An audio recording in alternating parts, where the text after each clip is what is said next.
The county left the gavel up at the government center, but I'd like to call this meeting to order and ask Roberto Rodriguez to read our roll, please. Call the roll, please. Supervisor Long? Here. Supervisor Zaragoza? Here. Supervisor Parks? Here. Supervisor Foy? Here. And Supervisor Bennett? Here.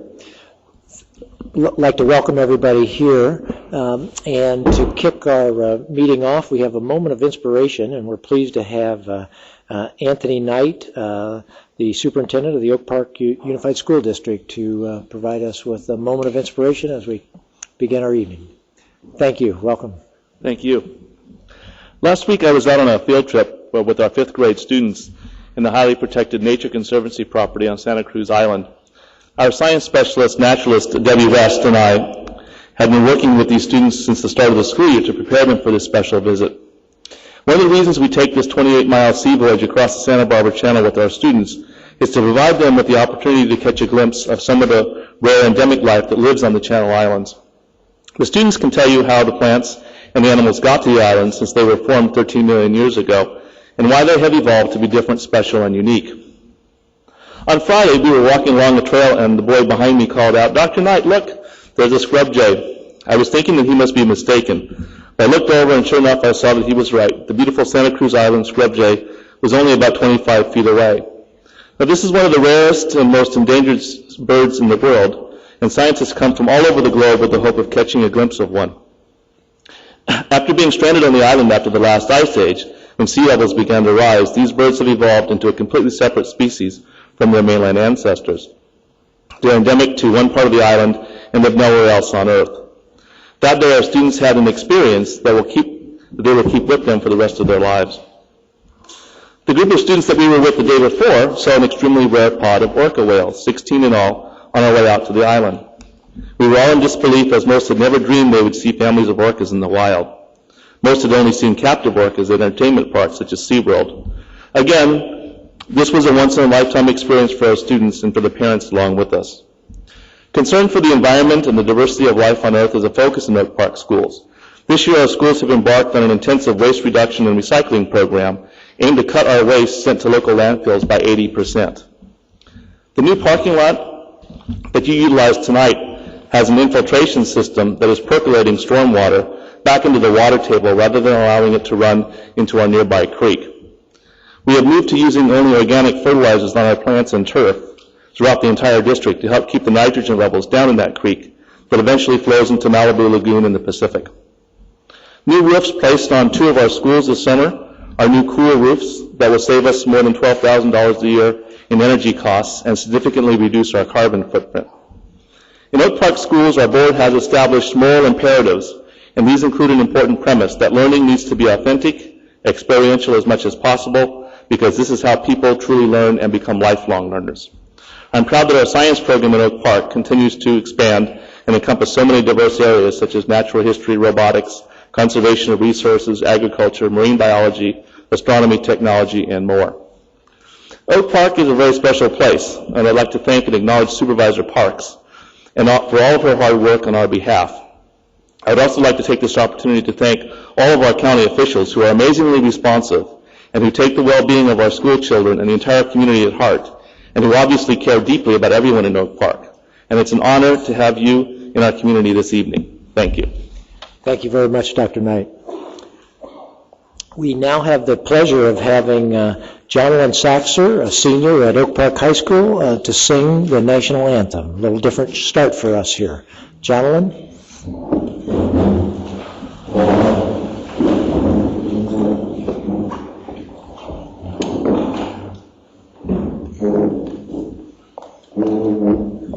Our flag's over here, folks.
Thank you very much, gentlemen. That, no music, no microphone, that was outstanding.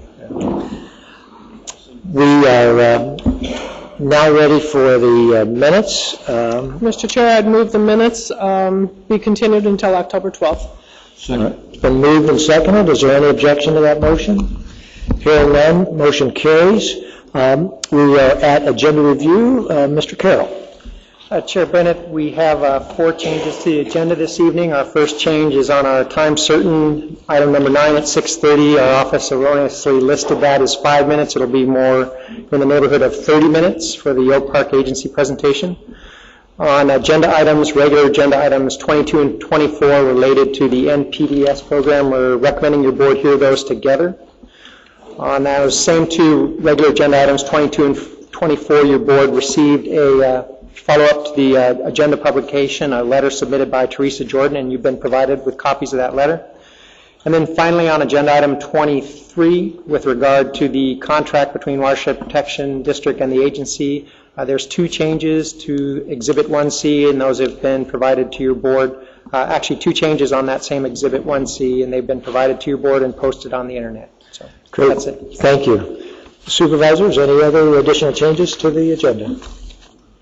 Seeing none, I'd just like to suggest, as part of our tradition, I'm going to go to comments from Supervisor Park before we do public comments. Then we'll come back and do board comments from the rest Shall of us. I move to accept the agenda as reviewed? Great. It's been moved and seconded. Any objections?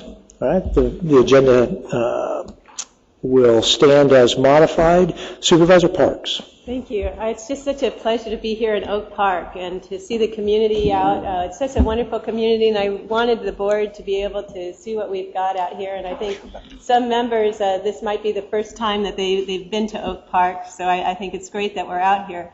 But as I look out, what I also feel is the amount of work that our county staffs and our public safety agencies and our advisory boards of the community and our elected community representatives, how we're all out there working to assist the residents out in the park, and I'm very thankful for that. And I want to thank the board for coming out here and the community on this rainy night to be here. I think that's wonderful too, and I look forward to this evening. Thank you all. Okay, we're now at the public comment part of our agenda, and I know our sound people are scrambling to try to get this sound adjusted properly. We have our first public speaker. Some more public speakers? Okay, great. Is Harry Medvid. Is there Harry? There we go. Great. And then Harry will be followed by Beth Katz. Good evening. You have 5 minutes, sir, and the timing lights there will come on, flash yellow with a minute to go, and then red when your 5 minutes is up. Well, I also want to agree with the Parks. Thank you so much for coming out here to Oak Park. We are so honored to have you guys here, and I can say that because I'm a brand new Oak Park resident. For my entire life, I've lived in Los Angeles County on the west side. With my brother Michael Medved, we wrote a number of books about the film industry. So I really couldn't fathom the idea of moving to Ventura County. It seems so far removed from the film industry until I realized that you guys shoot movies out here all the time. And there's 2 reasons why we decided, my wife and my 2 children decided to move to Oak Park. The first reason is because Harvey Kern had this wonderful newsletter called Oak Park Update, which is now carried on in Harvey's absence by 2 other editors, and it is a wonderful resource. And I just want to commend the work of Harvey Kern and the new editors who have carried on his work, because it showed me as a new potential resident how beautiful the community was, how there's so much going on for the families here. So that excited me very much. The second thing that made me decide that we could live in Ventura County and move to Oak Park was, believe it or not, the Chabad of Oak Park, which is a small little Jewish community just down at Conifer near Canaan. And we just fell in love with this warm and wonderful community. So I wanted to thank you, the board, for your support of the Chabad of Oak Park and its many programs. And the final thing I wanted to say is I agree with Supervisor Knight that we have a moral imperative to teach our children about this wonderful community and how to protect it. So one of the things I'd like to do to give back to my newfound community of Oak Park is through Chabad of Oak Park, we're going to start a brand new program. It's starting on October 25th, and it's called the Chevra Club. Chevra is spelled with a CH, C-H-E-V-R-A, and it's an acronym that stands for Conejo Hikers Experiencing Ventura's Remarkable Adventures. And so what we're going to do is we're going to take children out to the great outdoors. It's going to be in Oak Canyon Community Park. And in addition to having a picnic dinner and a hike, they have to pick up garbage. They have to pick up recycled goods. Every kid who can produce a bag of recycled bottles or whatever, or garbage for me, will get a prize, like a little sticker book or something. So it's just a small little token way to thank you, and thank you for your support of Chabad of Oak Park, because it really is truly the reason, along with Harvey Kern, that we decided to move here. So thank you for your support. Thank you for your testimony tonight, and for all the people who came out on a rainy night to participate in this meeting. Our next speaker is Beth Katz, and on deck will be Derek Ross.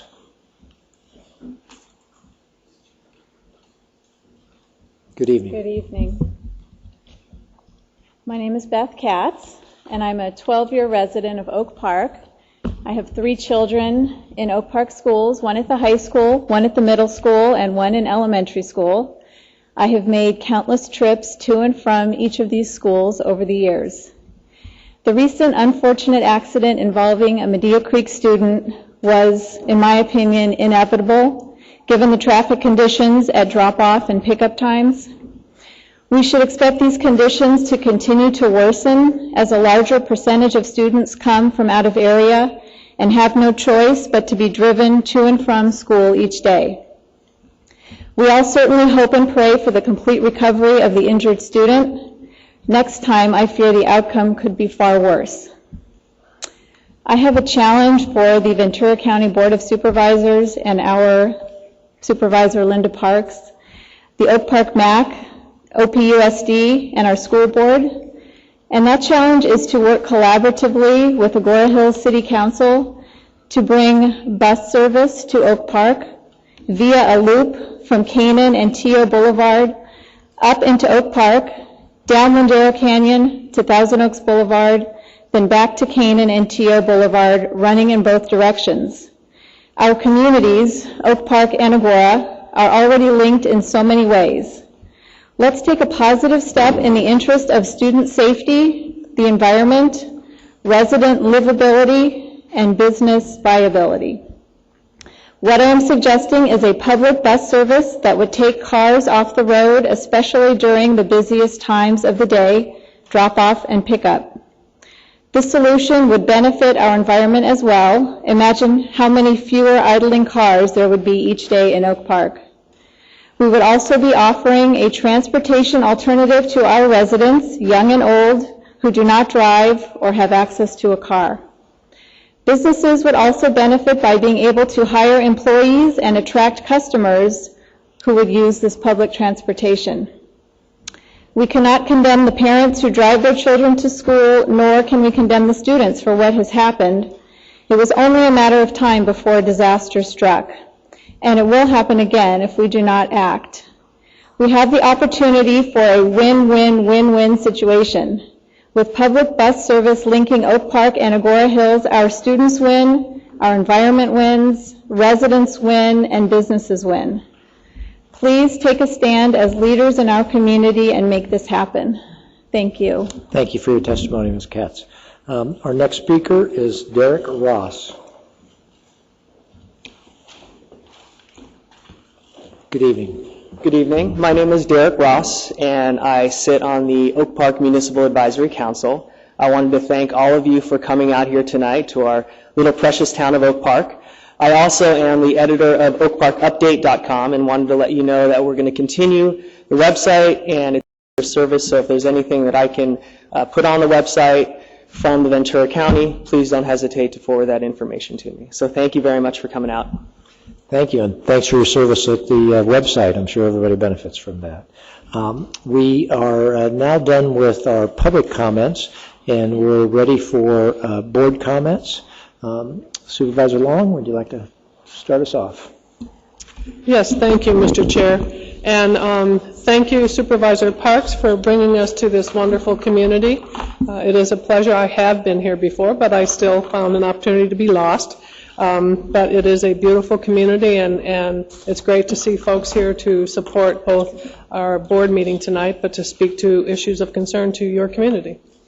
I'd like to start out with, as I usually do, a little update on the state and where local government is. I know we'll talk further on the board's agenda regarding our local fiscal situation as it's so connected to the state. For those of you who follow some of this, it's been a very difficult challenge for local government to continue to be such a stepchild to the state, and with the state's fiscal crisis that seems endless, it's been even more challenging this last couple of years. As the board knows, we are still waiting for some closing legislative action that will enable us to deal with our own budget related to the taking of the Proposition 1A funds and the enabling legislation for us to be able to make decisions on how we are going to address that loss of $22 million in the next 3 years. They are supposed to have a meeting next week, they being the legislative leadership. So hopefully they will, and they'll act, and I know we have a platform that calls for them to take some action to allow us, the county and local government, to be able to do our job at the local level. There were some bills that have been enrolled, and I know we've all received copies of that from our lobbyists as to what bills have been related to American Recovery Act, reinvestment programs for energy, health and social services, and other things. So that's important for us to at least feel there's small accomplishments. And also to quick update that there are initiatives currently in circulation for signature related to the 2010 ballot, and they are really looking at various methods of reform for local government and state fiscal relationship, and I expect we'll all be hearing and I hope engaged in dialogue on this over the next many months, because there will be something on the ballot in November regarding that relationship. And lastly, not lastly, but lastly to say, pertaining to local government, I think that this board has now a track record of bringing our show on the road, as it were, to our small communities and large communities, so that we can stay in touch with the residents who pay taxes and the residents who vote for us on a regular basis. And that is why local government is so effective. I heard a poll on the way over here tonight. It was conducted, and it was on the public radio, and it was conducted statewide as to where the popularity of the governor and the legislature sits right now. And with the governor, it's 27%, and the legislature is 13%. And that reflects exactly, I feel, the frustration that our residents and taxpayers feel in this state. And I hate to be that ugly carrier of bad news. It's not bad news. I think it's probably, unfortunately, known to many of us who really do try to take care of business and run government well and make sure your tax dollars are used well. I always have a little soapbox on the state government, since I get to interact with them a lot. Lastly, I have a journey memory list from those in the 3rd District, and I'd like to call out just one outstanding woman who passed while over the last 2 weeks. Santa Paula's Elizabeth Munger Blanchard, a longtime activist in the Santa Paula community, Sunday school teacher, Cub Scout den mother, leader of the Bluebird Troop, served 17 years on the elementary and high school district boards of education, served on the Ventura County Juvenile Justice Commission, active with the Ventura County Assistance League, past president of the board of directors for the Ventura County Museum, and a trustee for the Blanchard Library. Known to many, certainly throughout the valley and even throughout the county, an outstanding woman, missed by all. And thank you, Mr. Chair. Thank you, Supervisor Long, and particularly for all the state updates that we get from you. Supervisor Zaragoza. Yeah, thank you, Mr. Chair. And I also want to thank Supervisor Parks for scheduling this meeting here at Oak Park. It's a beautiful community. Coming down the Canaan Boulevard, looking at those beautiful trees, and it's just an outstanding neighborhood. And I want to thank you for holding this meeting here tonight. Over in Oxnard, I was a council member for 3 terms, and taking City Hall out to the neighborhood was one of the things that we did. We have 48 neighborhoods in Oxnard, and so we took the City Hall out to the neighbors, and this reminds me of that, which is great, because we can talk to the folks, on a one-to-one basis.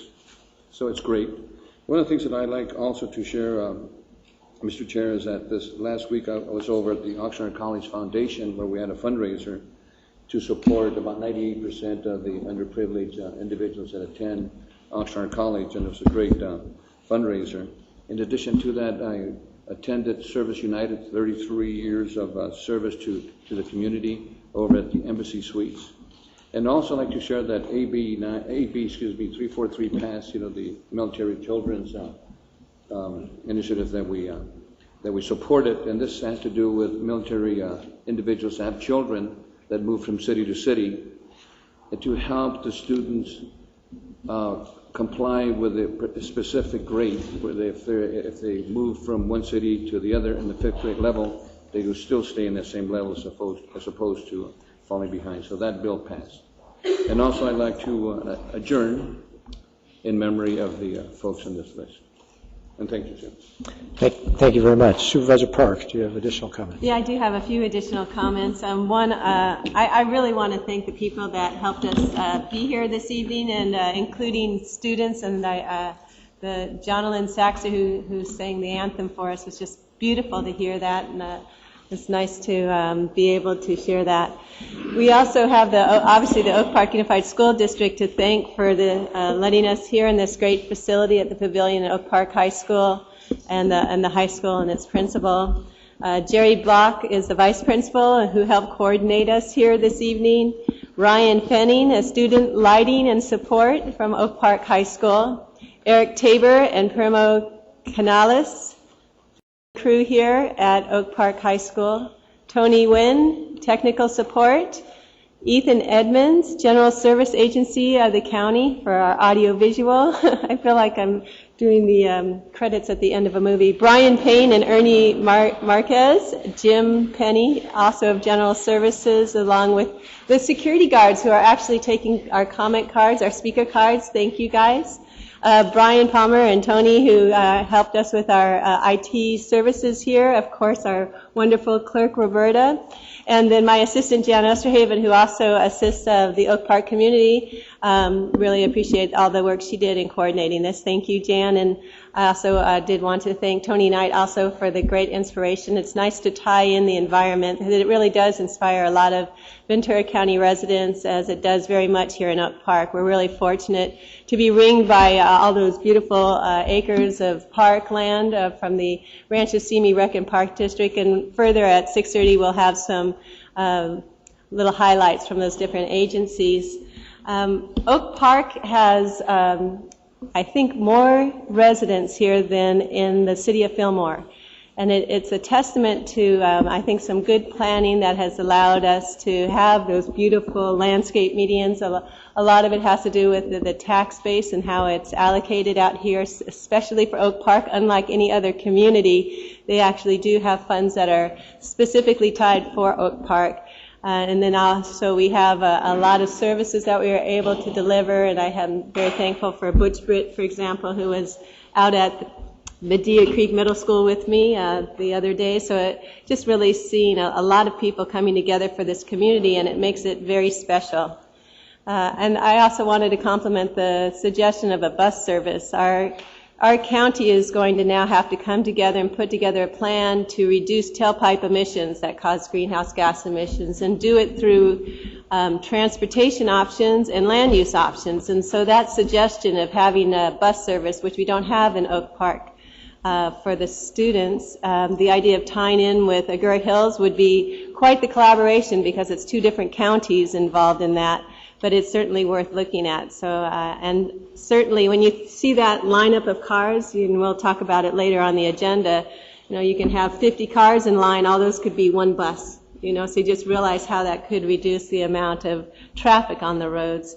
I did want to just comment on two things that are coming in our community. One is the Senior Summit. This is coming up Saturday, October 24th, and you can go online at ventura.org/senior summit. It's a free day of workshops on issues regarding the concerns of seniors, particularly in these economic times, everything from transportation to housing to financial advice, and looking forward to, we have probably at least a couple hundred seniors coming for a free day and free bus to get there too. The other thing I wanted to mention is that the county is having a day for our CERT teams Saturday, November 7th. And what we're looking for is volunteers to be victims. And so they'll put gauze on you and fake blood and all that. And if you're interested, it's at the near the county airport at our Fire Regional Training Center. And if you'd like to contact my office, we can put you in contact so you can go be a victim on Saturday, November 7th. I also ask that the board close in honor of the people on my list, and I'll have more information on that later too. Thank you. Thank you, Supervisor Foy. Thank you. Appreciate that. For our first cold and wet night, it's great to be welcomed here in Oak Park. So it's great. And you know, it's also this bringing government to you, as Supervisor Zaragoza said, is very, very important to all of us. And we've been all around. The only problem we've got is Supervisor Bennett. He gets it every single week, being right there in Ventura. But it is one of the opportunities that we get to bring this to the people, and I think it's very, very important. And I'm just excited that we're here to get that opportunity. And you know what? The other thing is, because we care that much about it, and you're going to see a lot of senior leadership from the county here, because they care about being out here. So you get to understand what the county does, the things that we deal with, and you get to see it firsthand from these senior people that you'll hear from tonight. So I'm going to be here and be part of that. The other thing that, as Supervisor Long had talked about our state budget, a lot of things going on. Just recently came out that the state budget was about $1.3 billion short for the first 3 months in revenues.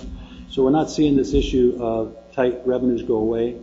And again, we've done a lot of good work here in this county. We're one of the most financially secure counties, to let you know.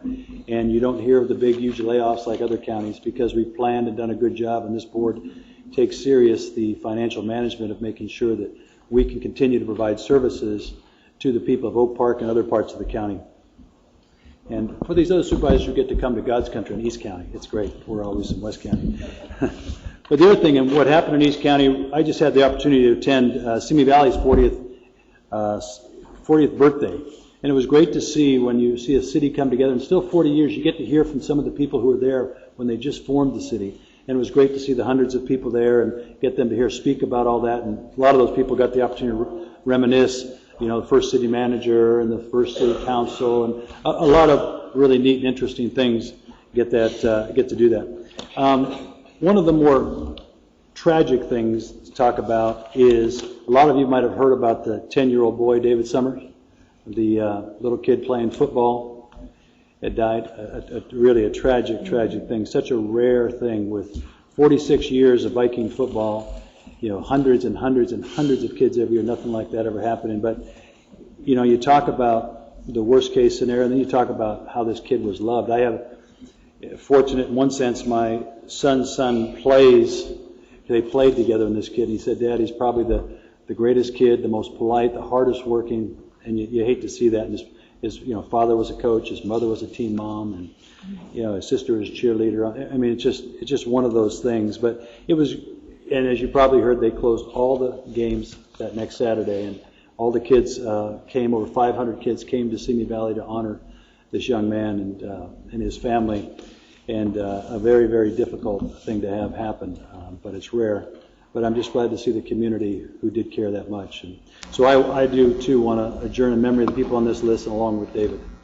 Thank you. Thank you, Supervisor Foy. I'm going to start with the saddest comment that I'll have to make, and that is I'd like to ask the board to adjourn in memory of Shauna Engels. Shauna Engels was a member of Christine's staff in the Auditor Controller's office for 10 years. She was very creative, a real valuable member of her staff, and I know it's a sad time for everybody in the Auditor Controller's office and in the county family to have lost her. This Wednesday, Ojai Valley, this is going to be our second annual OK Day. And if the board remembers, that's going to be a day where we're asking all the residents in the Ojai Valley to simulate a disaster, to review their plan, and at 7 o'clock in the evening post a big OK sign in their window. And then our CERT team volunteers are going to go around and count those as a way to try to increase people's awareness of and participation in our disaster preparation in the Ojai Valley. It's been a very successful program, and it's a great thing for CERT teams to do. We talked about, they've asked me last night, I was at the planning meeting up in Ojai, and they said, do you think that the rest of the county would join us next year? So I just want to throw that out there, supervisors, if you're interested, and to our staff. And I would like to, we thanked many people that helped pull this off, but I would like to thank our professional staff who made the effort to come down here from Ventura or wherever they happen to live for this evening meeting here. But we do, as Supervisor Poi pointed out, we have many senior staff here this evening, district attorney and many others. And I know the board appreciates it because it's one more thing to do and one more very good thing for us to do out in the community. Just to update the board members and the public, I think all the board members are aware of it, but last week the board adopted a letter opposing Metropolitan Water giving a significant pension increase to their employees that would raise water rates for everybody.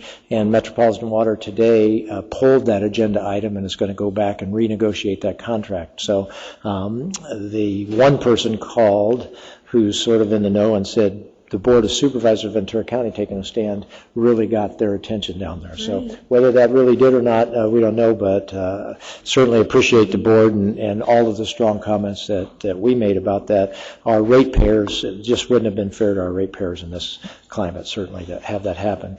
And finally, I'd like to thank Supervisor Parks and Foy for graciously letting us come down to, did you say it, God's country down here? I mean, we got out of our prison there in the west end, right? We'll dispute that someday, but not tonight. This is a very pleasant place for us to come and spend the evening. Thank you. And now, I think something that's always unique to our presentations when we go to a community, and that is Supervisor Parks will be on for Oak Park community presentations. It's a chance for the other supervisors and our senior staff to get a better feel for what's going on in Oak Park, particularly relating to county activities. So Supervisor Parks, take it away. Thank you. This is a great opportunity. We have a lot of different organizations and elected bodies in Oak Park that represent the community. And I asked the chair of the different agencies if they would come and tell us a little bit about what they do. The Oak Park Municipal Advisory Council, I saw the chair, Mike Paul. If you'd like to come up and give us a report and tell us a little bit about the MAC.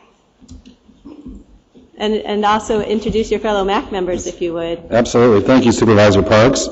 And I would also like to welcome everybody to our community here this evening on this nice rainy evening. And since obviously water is such a big issue in California, if we had known that inviting you out here would cause it to rain, we'd have done so a long time ago.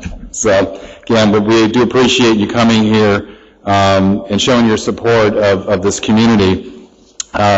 My name is Mike Paul. I'm the chair of the Oak Park MAC, and wanted again to welcome you here, welcome this evening. I wanted to introduce the other MAC members that are in attendance this evening. We have Jay Capitz, the MAC member here. Jay, raise your hand. Hey, Jay. And Derek Ross, who you heard from, was also the editor of the Oak Park Update. Mike Green. And Mike McReynolds, who I don't know if he's here this evening, but Mike is the other MAC member. And in addition to the 5 elected MAC members, we also have a student representative, and we're in the process of, we just elected a new student rep, and that shows the importance that we place in our young people here in the community of Oak Park. We have tremendous school system here. You've heard from Dr. Knight, and the schools have brought a lot of people moved to Oak Park because of the quality of the education that they get here. It's beautiful country. 18 years ago, I didn't know what Oak Park was or where it was, and and I'm glad that I moved here. It's definitely a place that is wonderful to raise a family, and we know that many are drawn here by the beauty of the area. We have about 16,000 residents in Oak Park, and as an unincorporated community, we're probably one of the larger unincorporated communities. So the MAC is an important part of our local government, our representative government, to hear the issues of our residents and to make recommendations to our county supervisor, Linda Parks. And it's been an important part of the growth and development of Oak Park over the years. I think the MAC was formed over 30 years ago, sometime in the 70s. I don't remember exactly when, but I know that Simi Valley just celebrated their 40th birthday. I think we're probably the older brother or sister, if you will, probably in our mid-40s at this point. Oak Park has definitely grown over the years, and the MAC has been an important part of making sure that that growth was done in a way that encouraged families, encouraged sensible development in this community. We are now built out, so the issues of the MAC have changed a little bit over time, and now I think we're more about making sure that we protect and preserve that way of life that everyone has come to know of Oak Park. And we meet on a monthly basis, and you'll hear in a few minutes some of the different roles and liaisons that we have to various groups within the community. I'd also like to thank the representatives that we have here from law enforcement. We work closely with the Sheriff's Department and the CHP and other emergency personnel to make sure that Oak Park is served adequately for our residents. And I know that at each month's MAC meetings, we definitely have representatives from the Sheriff's Department and CHP, and we appreciate all that they do for us to keep our community safe. And I know a couple of them are here. Raise your hands, Captain Kerr. I know Randy Hoskins. I don't know if he's here this evening. There he is in the back. And others that attend our meetings. We certainly appreciate everything that you guys do for us. So what are some of the issues that the MAC takes up in our community? And you'll hear more about these in a moment, but we obviously deal with traffic and public safety, infrastructure, our water, our electrical, our communications. As a community that's getting a little bit older, we start to deal with some infrastructure issues. So as a MAC, we're trying to ensure that all of our systems are in good working order. We also have a very active community emergency response team. You'll hear more about that here shortly. And that's an important part for this community since we live right up against these beautiful mountains. And as all of us know that live here, especially in Santa Ana season, fire protection is absolutely critical. And we have seen tremendous response when we've had fires in the area. And so it's important for us to have that emergency team in place to protect the residents. And we certainly appreciate everything the county does as well to make sure that we have adequate response. You've noticed the maintenance, or noticed the beautiful parkways as you came into the community this evening. We have a local individual actually who lives in Oak Park that maintains our public landscape, and we even have committees that help me to make sure that we do responsible planting and that we have a very well-maintained median system.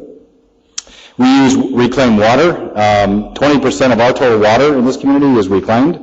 We're very proud of that, and you'll hear more from the Triumpho chair here, so I won't take away her thunder.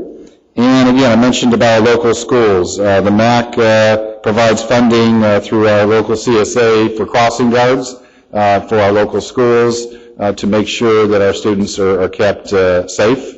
And unfortunately, we have had some incidents, and we're discussing more of that here this evening. A couple other quick things is that we have passed an oversized vehicle ordinance in Oak Park. We've had a committee that has done that, and we issue permits for individuals that have vehicles that are on our public streets to make sure that we don't turn into a community where we just have, large vehicle after large vehicle clogging up our streets. So we have passed an ordinance, and we're proud of that, and people do come to us for those permits. Finally, because Oak Park is primarily a residential bedroom community, we had a little bit of business. I think you may have had dinner at one of our local establishments, I believe, this evening. We certainly encourage people to shop local and to support our businesses here in Oak Park. And although we're primarily residential, it is important, and it's certainly one of the roles of the MAC, to support our local business to make sure that these centers stay healthy and we have the opportunities to have a nice meal out without having to drive necessarily across the other side of town. So again, appreciate your time this evening, appreciate everything that you guys do for us, especially Supervisor Parks and her staff that work very hard to make sure that the needs of Oak Park are met. And we look forward to a continued wonderful relationship with the Board of Supervisors. Thank you. Thank you so much. It's been a wonderful chair. I know Jay Kappas was chair before, and it's nice to see you both here, as well as Derek and Mike Green, and I know Mr. McReynolds was planning on coming too. But the MAC does serve as a real good sounding board, and it really helps to hear from the community, and it's an easy thing to do to just come out to the local high school, room G9 here, where they meet and have your issues heard. And they are very diligent, and they follow through. And with that oversized vehicle ordinance, it reminded me of also how much work it took from the county council's office in helping to revise that through the years and help to put that together. So a lot of thanks to county council office on that also. Our next speaker, we have the president of the Oak Park Unified School District here, fresh from out of town, Jan Iceland. Jan, if you'd like to come up and maybe give us a little bit of information about what the school district is doing and introduce your board members that are present. Okay, thank you very much, Supervisor Parks, Supervisor Long, the others I don't know, Christina, for being here. We really appreciate it. You've already heard from Tony Knight, our superintendent, and Cindy Vinson is sitting next to him. She's also on the board. I don't believe that our other three board members are here this evening. First of all, I'd like to thank you, Supervisor Parks, and all of the board for all of your responsiveness. It is so wonderful to be able to work with you, and we haven't always had that, and so it's just been a fabulous relationship. Then I would like to thank our wonderful staff and administrators, without whom all of the following things would not be possible. Oak Park's combined API score of 904 for this year is the highest in the county, and it's up 17 points from last year. We attribute these scores in large measure to our focus on providing support for struggling students. This intervention is key, as is the elementary counselor. Our differentiated instruction and the district's investment in technology also play a large part. While numbers certainly don't mean everything, they are a good indicator of where our students are, and we do try to affect the whole child, not just those numbers you see on the testing. We'd like to thank the community for their support. Without the parcel tax and the Measure C6 bonds for equipment and technology and Measure R bonds for capital improvements, we would be having a much more difficult time. Also, one new item that we're extremely proud of is a federal grant that we just received recently for $580,000 to be spread over 3 years for language acquisition. We will use it to create a far more comprehensive Chinese program than we have right now. It will start in elementary school with culture, and then we'll start the actual language classes in middle school, and we'll be able to offer an AP class in Mandarin as well. And it would be one of the most comprehensive Chinese programs in the state. There were only 41 districts in the entire country to receive this grant, and 4 of them were in California, so we feel we're in pretty great to have gotten this grant. And again, I'd like to close, as I began, with thanks to all our staff and the community for their vision of the future. Thank you. And Jan, I recently saw you on an airplane to Sacramento. You were getting an award. You want to tell us what that award was? Yes, we got an award. It's the Governor's Physical Fitness and Sports Award, and it was based on our wellness policy, our food program, our physical ed program, and the sports. And Tony Knight actually had the governor put a ribbon around his neck receiving the award. Congratulations on that. You're definitely doing something right. Thank you. If I could ask, was that a federal grant that you said you received? Yes, for the is. language program, the Mandarin program? Thank you. Thank you. Thank you very much. And I know that we also have MAC members that attend the different, the school board, for example, and also our Parks Department. The MAC member who represents the MAC on the the Rancho Simi Recreation and Park District is Mike Green, and I think he's here to tell us a little bit about the activities of the parks in Oak Park, which are funded through the Rancho Simi Rec and Park District and through taxes. Good evening. Thank you very much for all of you for being here. We really appreciate it. I'm on the MAC, and I represent, I'm the liaison both for law enforcement, and I also have the dubious honor of being in charge of graffiti, which is something. But tonight I'm going to talk about what we do at the recreation. We have Rancho Simi Recreation and Park District, which handles all of the parks in Oak Park in addition to all the open space. Quarterly, we have an Oak Park Parks Committee meeting that is, it meets to receive reports and give advice to the Rancho Simi Board. Some of the recent developments that have been completed here in Oak Park that we want to talk about is completion of the Medea Creek bike repair, which collapsed over about 3 years ago. Totally collapsed into the creek, and it took quite a major project to get it done. And this was just completed in August, and the next phase of that project will be mitigation, which will involve riparian plantings in the project area. Another thing that was just completed, and we're very proud to have it here, is the Oak Canyon Community Park splash pad. And they actually provided me some show and tell for you. I know Supervisor Foy, you're probably familiar because you have one in Simi Valley also. This is the Oak Park splash pad. Splash. It's That's pretty cool. Thank you for bringing them. Back here. This just opened on Labor Day, and it was open for about a month and very well received by the community. A lot of people in this community have swimming pools, but the kids wanted to go to the splash pad instead. So it is now closed, and it will reopen. It will have a formal dedication and the reopening of it around Memorial Day of next year.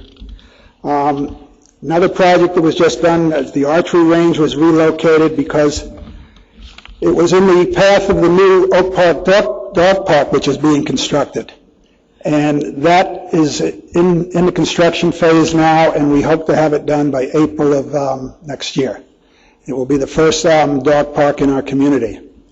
All the other activities that are run by Rancho Simi, such as classes, the sports activities, party rentals, after-school programs, and much more, are extremely well run by the recreation supervisor for Oak Park, which is Renee Peace.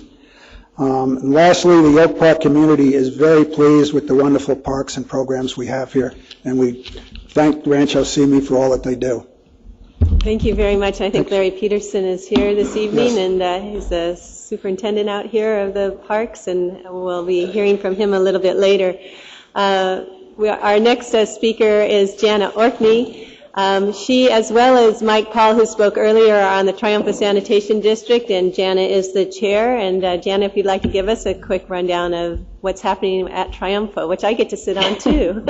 Yes, when I get to call on the board members, I call on you. I'm so happy that you're all here. This is such a special night for Oak Park. Being on one of the easterly edges of the county, sometimes Ventura can seem pretty far away, and having you here this evening really, to me, makes a difference, and I bet to all of us here. So I'd like to introduce my district, Triumphal Sanitation District. We serve 30,000 people roughly with wastewater collection and wastewater service. We're a little bit different in that we cross city lines and even county lines in the treatment. So we serve Oak Park, the Thousand Oaks part of Westlake Village, Lake Sherwood, part of North Ranch, Bell Canyon. So we're quite diverse. And then in our treatment, Well, the thing in common with all these areas is that we're in the Malibu Creek watershed. And so you can't really argue with gravity when you're treating water. So we work in partnership with the Las Virgenes Municipal Water District in Los Angeles County. We have a joint powers authority agreement, and so we treat the wastewater together in the Malibu Canyon area. And that is also quite challenging to us because Malibu Creek drains in Malibu Lagoon, and so water quality is a real issue. And the Los Angeles Regional Water Quality Board has said that we cannot discharge wastewater 7 months of the year. So that's a real challenge. What do you do in wastewater treatment? So, you know, if you have lemons, make lemonade. What we have done is become pioneers in using recycled water for landscape irrigation. And so we got a head start really on everybody, I think, pretty much in Ventura County. So as Mike Paul said, we use quite a percentage of it in irrigation here in Oak Park. Now, of course, water can be sort of complicated in Ventura County because we have wholesalers and retailers. And so our wholesaler in this area is Callegas Municipal Water District. So once we make the recycled water with Las Virgenes, as soon as it passes the county line, we sell it to Callegas. Then Callegas sells it back, and as Triumphal also is a water purveyor because we own Oak Park Water Service here in Oak Park, then we can go ahead and sell it. And in the meantime, Callegas can sell it to a few more areas as well.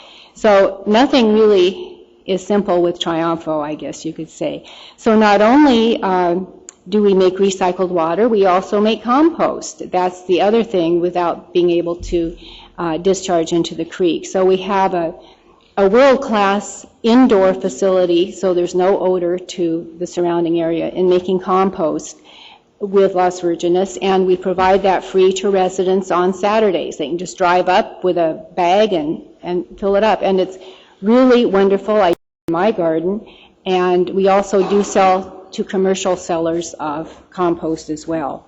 And as I said, then on the water side, we do own Oak Park Water. So it's a more complex district than some, with the different communities served, with the partnership we have to do because of the watershed that we're in, and then our board setup was a real, or makeup was a real challenge too. I feel like we're working our way towards a representative form of government in a way, because our board right now is a dependent special district. We have 2 elected at-large directors, and that's myself and Mike Paul, who is also chair of the MAC. And then we have 3 appointed directors. One is our wonderful supervisor, Linda Parks. One is a representative from Ventura Regional Sanitation District, and one a representative from Thousand Oaks, the city of Thousand Oaks. And finally, the beginning of this year, the board voted to go to an all-elected at-large board. And I personally want to thank Supervisor Park for being a champion of this as long as she's been on the board. And when I was elected in 2006, I joined her in that effort. So this is a big deal. We will have our first election in November 2010. So we're just in the process now of getting all the things put in place so that we can have that election. So I look forward to it, and I just want to thank you all for being here. Thank you. Thank you so much, Janet. Janet's almost like a full-time board member. She puts a lot of hours into it, does a lot of her homework, and is a breath of fresh air, as is Mike Paul. It's nice to have such great board members on there. Our next highlight, we have 2 more highlights coming. One is our Community Emergency Response Team. I believe Diane Starzak is here. And while our board has some wonderful CERT teams in their district, we have a winning one here. And Diane, if you'd like to tell us a little bit about what the CERT is up to in Oak Park, that'd be great. Thank you. and good evening. I am the coordinator of our CERT team here in Oak Park.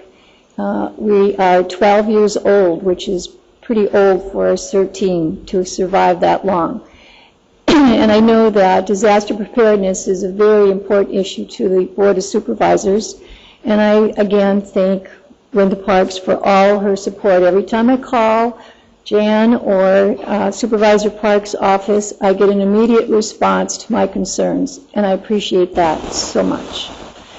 Our big objective here as a CERT team in Oak Park is to be a community in a community partnership with everybody else that is responding here in Oak Park.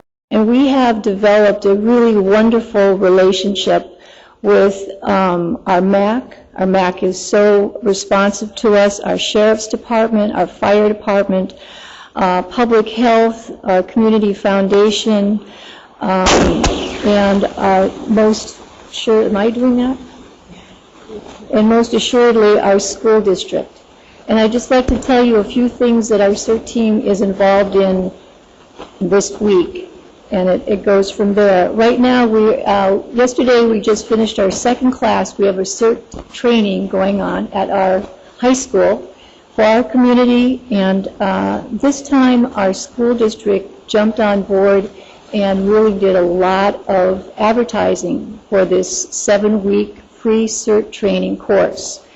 And we've got several teachers and staff from our school district attending. Actually, we've got 32 people in that class, and that's a record for us. And I know that that is primarily because of the efforts of our school district to help advertise that class. So we're really excited about that. We've got a huge response. Because we are kind of a bedroom community, our school district is our main focus as far as a disaster team. We have over 3,000 kids here on any given day. So I have enjoyed a wonderful working relationship with our school district. I serve on 2 of the safety committees, one district, one at the high school. They allow me to put my disaster tip blurb in their newsletters every month, and that goes out to all the homes. And that way I'm kind of the link between the Sheriff's Department or the Fire Department, tips on everything from disaster supplies to whatever. I can get somebody to read a little blurb. And this next month we'll have a quote from our Captain Kerr in our November newsletter. And speaking of Captain Kerr, I want to kind of talk about him for a moment. Something that I'm very excited about and something that I've lost sleep over these many years is the thought that in a disastrous event, when everybody is responding on a knee-jerk basis, jumping in their car and getting to the school as fast as they can, any way they can, to get their child. As you know, our streets are very narrow. And on a good day, we have a traffic problem around our school. So the thought of having a large-scale disaster where everybody is driving unfocused, it's a very scary thought. And we would be bringing our kids into harm's way unnecessarily. So at the back-to-school night at Oak Hills Elementary this past month, Captain Kerr gave a presentation to those families present just to think about walking to school to pick up your child after the disastrous event has occurred.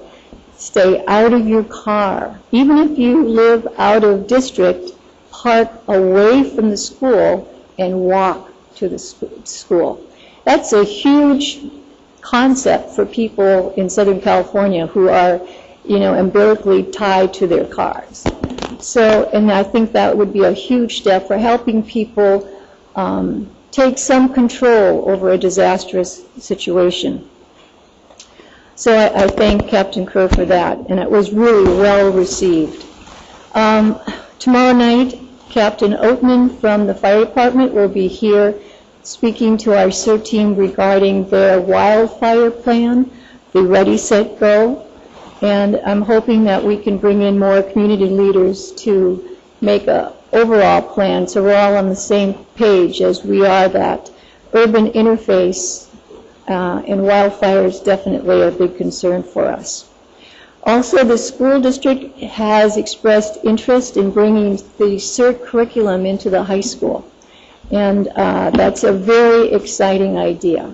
And so the conversations are continuing on that and working out some details that need to be done, but that would be a fantastic set of life skills for our high school students to take away with them. And finally, the other thing that I'm very excited about with our school district is that over the last couple of years, I guess it's been a couple of years, they found the money to purchase ham radio stations. We have a ham radio station at the district office, yes, and Medea Creek. And then our team has another radio station set up at Station 36. So our CERT members, several of them have their ham operator license. And so, for instance, on Thursday morning during the Great Shakeout, we will be manning those stations and will be part of an emergency network drill along with the Thousand Oaks City. And then lastly, we are active local, but we're also part of the county CERT program. And I meet with those other CERT coordinators at least once a month, and right now we're very busy planning the refresher. So it's an exciting time for CERT. It's definitely growing, and especially in Ventura, it's changing, and it's an exciting time. Nice to be a part. Thank you. Thank you so much, Diane. And the whole purpose of CERT is during a disaster, we're not going to be able to put a police officer or a fire truck in front of everybody's homes. We're all going to have to end up taking care of ourselves, and being prepared is just one of those ways to take care of our neighbors, take care of ourselves. So thank you for what you do, Diane. Our last community representatives, as I call them, even though they are more than just Oak Park's community representative. That is our CHP officers. We have Captain Cliff Williams here, and then we also have Chief Deputy Carpenter with the Sheriff's Department, and both their agencies oversee public safety here and law enforcement in Oak Park, and I was wondering if they could talk a little bit about what's happening Oak Park-wise here. And would you like to go first, Captain Williams? And I just say that we have representatives of CHP, as mentioned, and the Sheriff's Department at the MAC meetings, and it's really helpful to get immediate responses when you have questions about law enforcement. So thank you for providing those representatives. You're welcome. Thank you, Supervisor, and welcome to the rest of the supervisors here. From a historical perspective, which is where I will start, the Moore Park CHP office opened up on January 1st, 2005. Prior to that, the one Ventura area office located in the city of Ventura handled the traffic law enforcement needs for all of Ventura County. One of the first changes that we made when the Moore Park area opened, and I'm proud to say this, is that our office became more involved with the 10 unincorporated communities within our area of jurisdiction. And of those 10, Oak Park right here is our top busiest office, followed by number 2, the Santa Rosa Valley, both of which are in Supervisor Parks districts. And I'm proud to say that when we started our service within these 10 unincorporated areas, I had a one-man army, and that was Officer Randy Hosking, where are you? There he is, standing right there.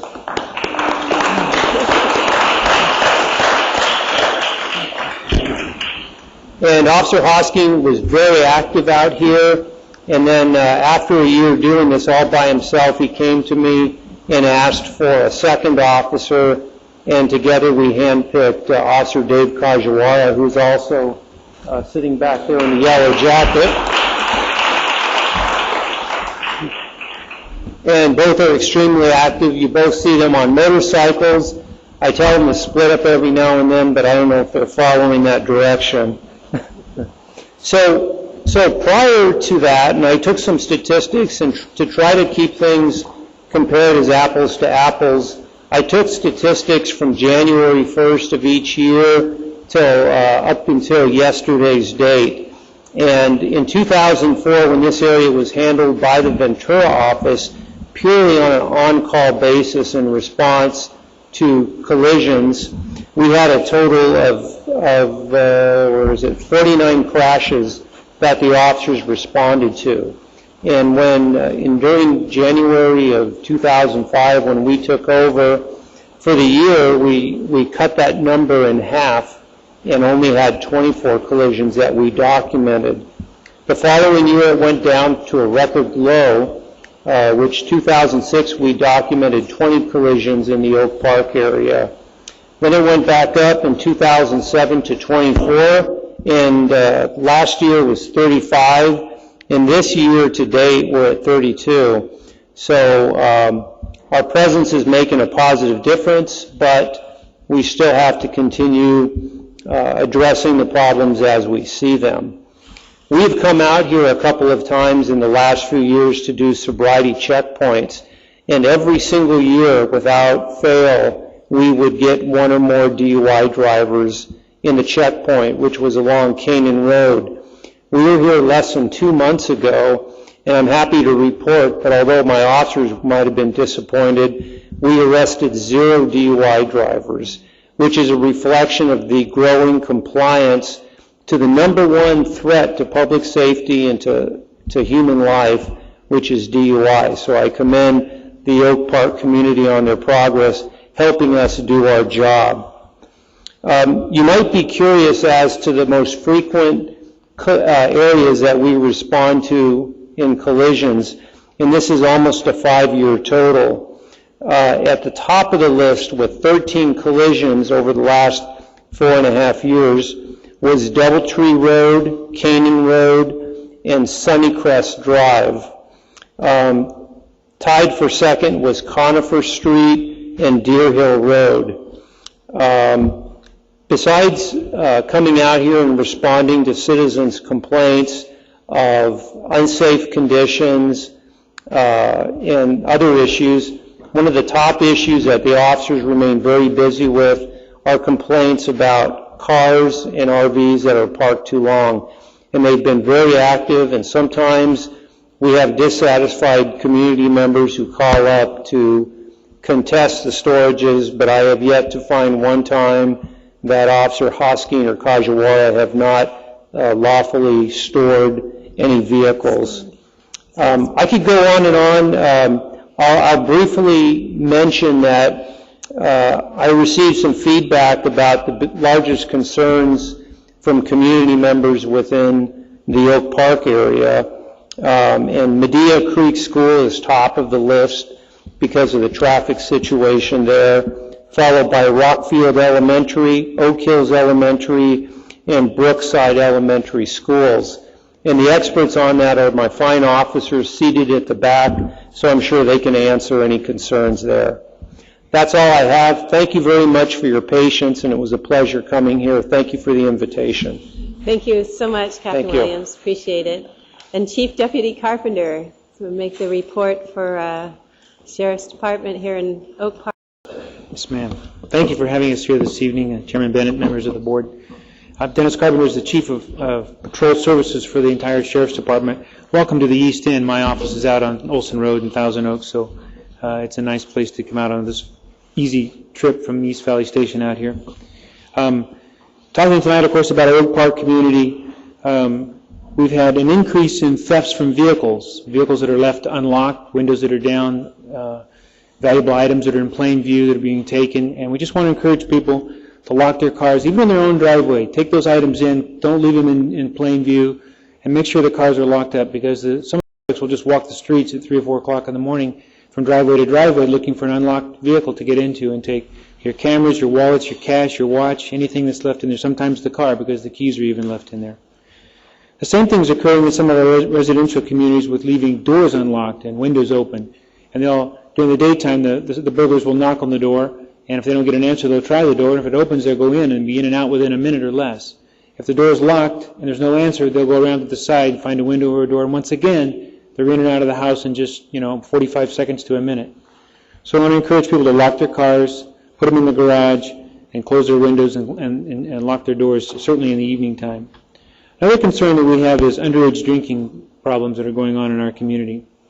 We've had an increase in the social host violations. So these are parties where they're hosted by typically teenagers, and mom and dad turn a blind eye to it, or they go away for the weekend, assuming that little Johnny's staying with a friend or somewhere, and little Johnny or little Jane is having a party at their house.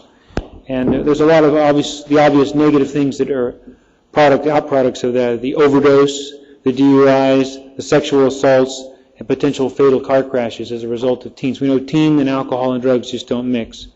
And so that's one of the things that we'd like to focus on. Some good news, some really good news. Part 1 crimes that are violent crimes are 42% reduction in the Oak Park area. Across the board, we can't say that about all the other jurisdictions that we police in the county, as well as the other cities in the county. Aggravated assaults are up, domestic violences are up in those communities, but in the Oak Park area, violent crimes are down 42%. We have several school programs that we provide to the different schools within our jurisdictions, and we're about to provide a presentation to Oak Park School District here soon to deal with threat assessment training. And these are warning signs for potential violent acts that might occur on school grounds, and the red flags to watch for. And the training is for the teachers, it's for the parents, it actually could be for the students as well. Just depends on how in-depth the school district would like for us to go. Other presentations that are coming up in the future is discussing alcohol energy drinks, the dangers involved with those, how for parents to deal with MySpace and Facebook, the types of bullying that's occurring, whether it's physical bullying or verbal or cyberbullying. We'll be offering parent programs. The upcoming parent project class is an opportunity for parents who are having difficulties with difficult teens to be able to find some tools to deal with their kids and how to interact with them in a more positive way. And I too would like to recognize Captain Brent Kerr. Brent, back here with the Patriotic Battalion, does an outstanding job as our representative. He's quite bright, he's quite energetic, and he's quite funny, or at least he thinks he's quite funny. That's good. And his boss sitting next to him is Commander Keith Parks. Keith is in the uniform, and he's the commander for unincorporated patrol.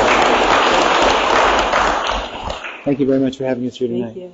Thank you very much. It's great to see. You can see why Oak Park home values are up there too, and comparatively in the county with the great schools, the highest school API scores in the county, and you've got a 40% drop in your violent crime. It's just says a lot for this community, and it's kind of a well-kept secret, and some people probably would like to keep it that way. But I just thank you all so much for making those presentations, and I'll turn it back to Supervisor Bennett. Thank you, and I'd just like to point out just a lot of people doing great community service here in between the CERT program and the MAC and everything else. So how about a big hand to hear for all those people that elected people.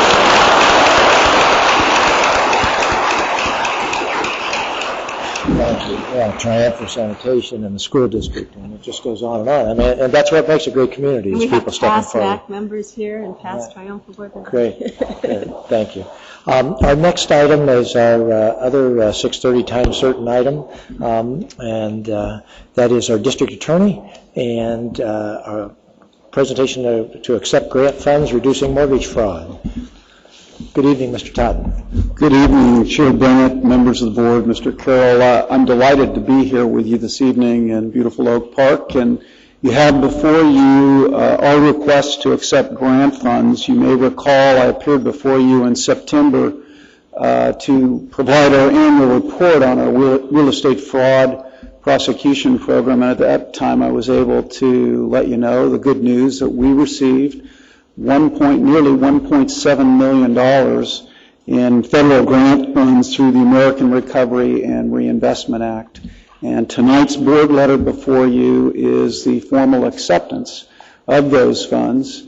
As the board letter notes, a real estate fraud prosecution program has been very successful But here in Ventura County, we have a very significant problem of real estate fraud that involves a whole myriad of different types of crimes.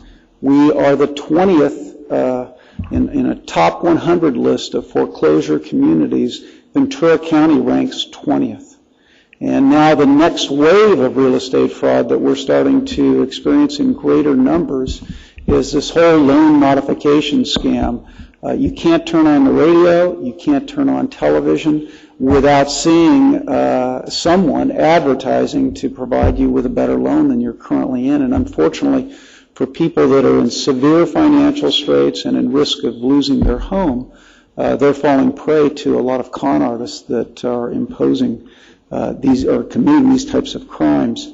This grant will allow us to fund 4 positions over a 2-year grant cycle that includes 1 deputy district attorney, 2 district attorney investigators, and 1 investigative assistant. Those positions will complement in a dramatic way the 1 deputy district attorney and 1 investigator that we've had working on this program since its inception in 2005. Needless to say, we're overwhelmed with the number of complaints. The report discloses some of that information to you as well. This is going to go a long ways to helping us clear some of those cases in a prompt fashion. Here in Ventura County, if you were to look at a cross-section of who our top victims are, they tend to be overwhelmingly individuals from our minority community, particularly if they're monolingual, as well as the aged population. And right now, one of the scams that we're seeing, again, in increasing numbers is these scams involving reverse mortgages. The governor has thankfully signed legislation that was sponsored and supported by the California District Attorneys Association to give us some more legal tools, some more laws to address this problem. But I think this program is a boon for us. We believe we received the funds in part because our program is recognized as a national model, thanks to your longstanding support of it, thanks to the professional real estate community's longstanding support of it, and all of the outreach efforts we've done. And then secondarily, the recognition that we do have a significant real estate fraud problem. So I want to thank you for your support and urge approval of this item. Thank you very much. Do we have any questions? Supervisor Zaragoza. Mr. D, I want to thank you so much for your work. You know, I've worked with you with that Don't Borrow Trouble program that we put together for working with the Ventura County Board of Realtors. I think it's... Yes, sir. Again, I just wanted to share that. I thank you for your good work. And that program, Don't Borrow Trouble, is a good one that's put together working with the city of Oxnard and also with the Ventura County Board of Realtors. And also, I called and just even call me. Very instrumental help and stuff and loan modification scams and other scams, you know, that are out there. So I want to thank you, Mr. D. Thank you, Supervisors. Thank you. I just want to point out to supervisors, it's when your button is up that you're on, not when your button's down. It's a little counterintuitive, but in God's country, I guess some of those things are like that. We push them down up in the rest. All right, I think we're ready for a motion. Could I just introduce one other individual since we're out in the community? Chief Deputy District Attorney Greg Brose oversees this program along with all of our other white-collar and consumer and environmental protection efforts. Well, thank you both for coming down here this evening, and we're ready for a motion on this item. So moved. Second. Moved and seconded for the recommended action. Are there any objections? Seeing none, that motion carries. And we have 3 time certain items. The first one is a presentation of resolution proclaiming October Breast Cancer Awareness Month, and that's Supervisor Long. There we are. Okay. Yes. Thank you. That is counterintuitive. Thank you, Mr. Chairman. It is my pleasure to be able to present this proclamation on behalf of the board tonight, and I see Sandy Burgess here. If you'd step forward, please, Sandy. Sandy's with the American Cancer Society, and she will be accepting this on behalf of them. And this is to proclaim October as the National Breast Cancer Awareness Month. And this does mark more than 20 years that this has been a month that has been dedicated to really inform the community, men and women, about early breast cancer detection, diagnosis, and treatment. And we know that this is a disease that impacts the lives of many Americans directly through or indirectly through the diagnosis of either family members or friends. There have been considerable progress in diagnosing of this disease, improving treatments, yet eliminating it is a major goal yet that we work hard on. Overall death rates are declining because we have been successful in the early detection, prevention, mammography use, and again the public education side of it, but it still is the most common cancer among women in California today. The clinical breast exams and mammographies are the best way to detect breast cancer at an early stage, and the American Cancer Society, the National Cancer Institute, and the United States Preventive Services Task Force agrees that for women who are 40 or over, a mammography every 1 or 2 years can greatly reduce the risk of dying from breast cancer. October 16th is National Mammography Day, and women are encouraged to make their annual appointment on that day. This year, over 22,000 California women, of which 590 reside in Ventura County, statistically will develop breast cancer. So it's important that we all raise the awareness of this by talking with our family members, our friends, our professionals. American Cancer Society is one of the leaders in providing that education and support and outreach for screening and early detection, and to improve our ability to detect, prevent, treat, and ultimately cure. The county's first mobile mammography unit was provided through the work of the Ventura County Cancer Task Force, the Ventura County Medical Resource Foundation, and Ventura County's own Public Health Department and Healthcare Agency. County clinics and community-based organizations such as the American Cancer Society are now able to really reach out with mobile mammography into all parts of our community to reach underserved women for early screenings. So it is my pleasure to be able to present this. As most of you know, I'm an 8-year survivor, so I'm very passionate about this. I think it's something we must do every year, and the American Cancer Society does every day in reaching out to the community. And I don't know, Ms. Berg, if you'll be speaking to tomorrow's forum, Ventura County Access to Care. I'll leave that for you and step down and present the proclamation. I just happen to have a flyer on this, Supervisor Long. Thank you. While she's coming down, I want to thank Supervisor Bennett for putting this on tonight's agenda, and thank Supervisor Parks for attending our gala in August. I would also like to just advise Supervisor Foy, I don't know if you've seen the final numbers yet on the Relay for Life that was held just this last weekend in Simi Valley. 5,000 participants. We raised $350,000 in your communities. So I congratulate you and your community. And Supervisor Bennett, we have one coming in Ojai this next year for the first time. So, good. And thank you so much. And thank you. And tomorrow's forum is? It is an Access to Cancer Care forum, and I brought a flyer for each of the supervisors and some extras for the audience. It is at the Ventura Adult School right there on Valentine, the frontage road to the 101 freeway.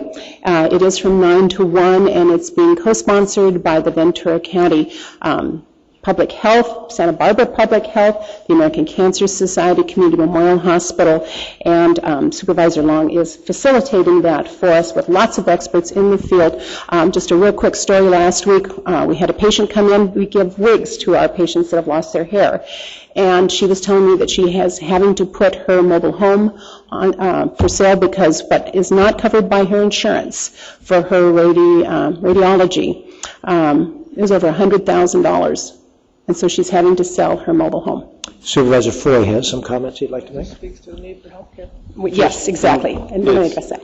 It's just great to see, what's happened with this cancer awareness. And they always say you want to get something done, you get the women involved. When you watch national football and you see these guys wearing pink shoes and pink gloves and everything else, you know the women have accomplished an awful lot. So congratulations. Take a picture here. Oh, all right. Okay, so on behalf of the board, and thank you for ACS and all the great work. Thank you.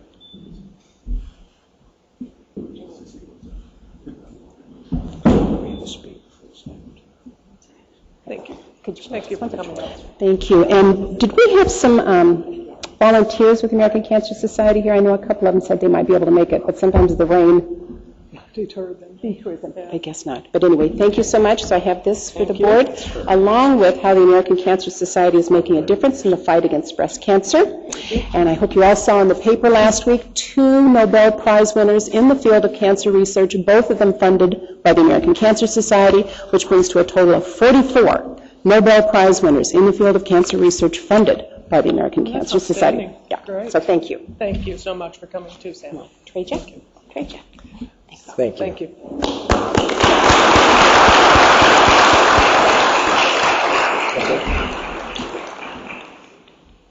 Our next item is item 12. It's a presentation of a resolution to Joe Lassick for outstanding contributions to life in Ventura County. Supervisor Parks is going to present it, and we do have a speaker card in, but Larry Peterson, Supervisor Parks, is going to call you up, I believe.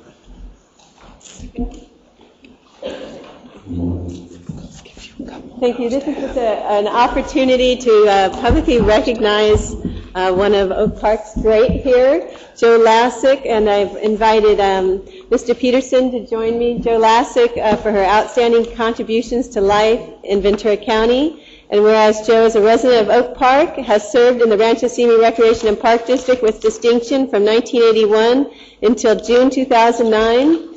And she created some wonderful programs, top-notch recreational programs that benefit residents in the community of Oak Park. And whereas Joe has worked and contributed in essential ways to building up the Oak Park community's high level of satisfaction during the past 3 decades in Oak Park, a period that has seen the opening of many new parks and facilities, including Valley View, Deer Hill, Indian Springs, and Oak Park Community Parks, as well as Oak Park Community Garden and the beautiful Oak Park Community Center and Gardens. And I think about, compared to Ventura County parks, what you have out here is so wonderful. And I'm so glad that you have the Rancho Simi Rec and Park District to assist, because if you had the county assist, you would have as many parks. But we're wonderfully appreciative of that. And Joe has earned the community's lasting gratitude for directing outstanding recreation programs, activities, and classes, such as the before and after school care programs, and the vacation and summer camps, and the Easter egg hunt that make Oak Park shine in eastern Ventura County. And whereas she has further enriched the lives of everyone she meets as a wonderful role model for residents of all ages, now therefore be it resolved that the Board of Supervisors takes great pleasure in commending Joe Lassick for her outstanding accomplishments dedicated to advancing the public good, and does hereby wish her and her family all the wonderful happiness in your future. So congratulations. And I want to ask Larry if you'd like to say a few words also and tell us a little about your wonderful park system, the envy of all. Tonight, I'm Larry Peterson, the General Manager of Rancho Simi Recreation and Park District. Tonight's the first time I've seen Jo since her last day at work, which was about 3 months ago. And as is customary with the retiring employees, she looks younger tonight than she did when she retired. It is remarkable, and she looked young when she retired, considering the length of her service to the district. She was a professional with our agency, 27 years, dealing with our after-school clubs, before and after-school clubs, recreation classes and community events, as you've heard from the resolution and from Supervisor Parks. It was a labor of love for her. And she represented our agency in this community with integrity, professionalism, and we very much appreciate her service. So Rancho Simi Recreation and Park District has 82 full-time employees, several hundred part-time employees depending upon the season, and Ms. Jo was an excellent member of our agency for many years. So thank you, Supervisor Parks, for recognizing her dedication. And thank you to the Board of Supervisors. And thank you also for your work in the parks here out in Oak Park. I know everybody appreciates it, and congratulations, Jo. Thank you. You'd like to say a couple words? I feel very honored to be represented by Supervisor Parks and the Board, and I totally appreciate everything that has happened, and I certainly appreciate everyone in Oak Park. Just about everybody here I know, or have seen before. So thank you. In the community, and so I live you're a in the big part of community. it. Congratulations. I'm on my way to the Mediterranean. Oh, lovely. Better wake up in the morning. Okay. Might I just point out one more thing? Many of Ms. Jo's coworkers have taken the time out of their regular lives to be here in support of Miss Jo. So if maybe with a show of hands, they could at least, Renee, you're over there? Kathy Pierce, Carol Lodenberg, Dylan Gunning was here a few minutes ago, so many of her coworkers who appreciate her effort too, so I wanted to point that out. Thank you. Oh, there's, he wants to take a picture. There's Take a picture with the resolution.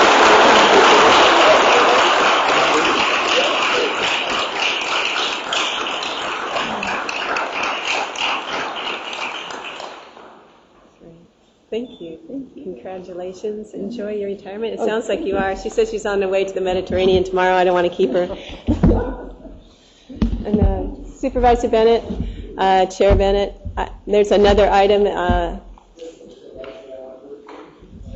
Thank you.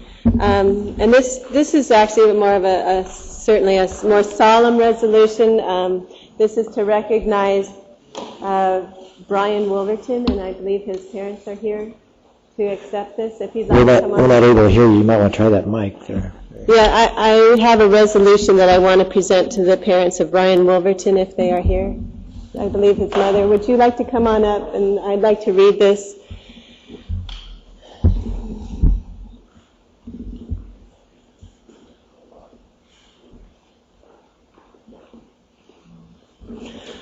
First, I just want to say thank you for coming here because it gives me an opportunity to tell you how much we feel for your loss and how much we appreciated having Brian among us. He was a very special young man. He was a man who knew what he wanted. And this resolution I'd like to read for you and have you have it as in memory. And it's from the Board of Supervisors honoring PFC Brian Wolverton, United States Army, for his American valor and patriotism. Whereas PFC Brian Wolverton, the beloved son of Miriam and Christopher and brother of Michael, grew up in Oak Park, graduating with the class of 2006 from Oak Park High School, Moore Park Community College with an associate degree in 2008. And I'll have to say, his college professors, the whole school board, everybody was there to recognize him because he was special. He stood out. And whereas Private Brian Wolverton served our country with pride in the United States Army as a paratrooper, an expert rifleman, assigned to the 1st Battalion, 32nd Infantry Regiment, 3rd Brigade Combat Team, 10th Mountain Division out of Fort Drum, New York, and whereas Brian Wolverton distinguished himself as an athlete, track coach, and friend, and an excellent soldier, and whereas Brian Wolverton made the ultimate sacrifice in August 20th, 2009, at the age of 21, when he laid down his life as a valiant soldier in Afghanistan, fighting in support of the American values he cherished. Now, therefore, be it resolved that the Ventura County Board of Supervisors honors the memory of Brian Wolverton, his great love of country, and his dedication to making our world a better place, lives on as an inspiration forever. And I'll present this to you, and I thank you for your sacrifice, and I feel for you. Thank you very much.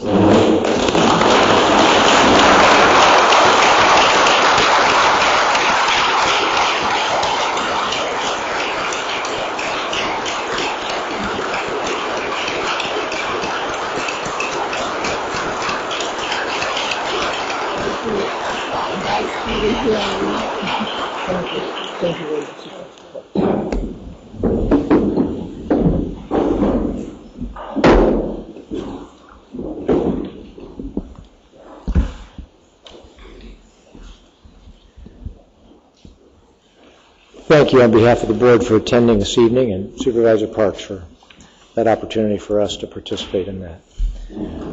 We now are at item 14, and that's to receive and file an oral presentation by the County Executive Office, and that's Mr. Dursey regarding our county's budget.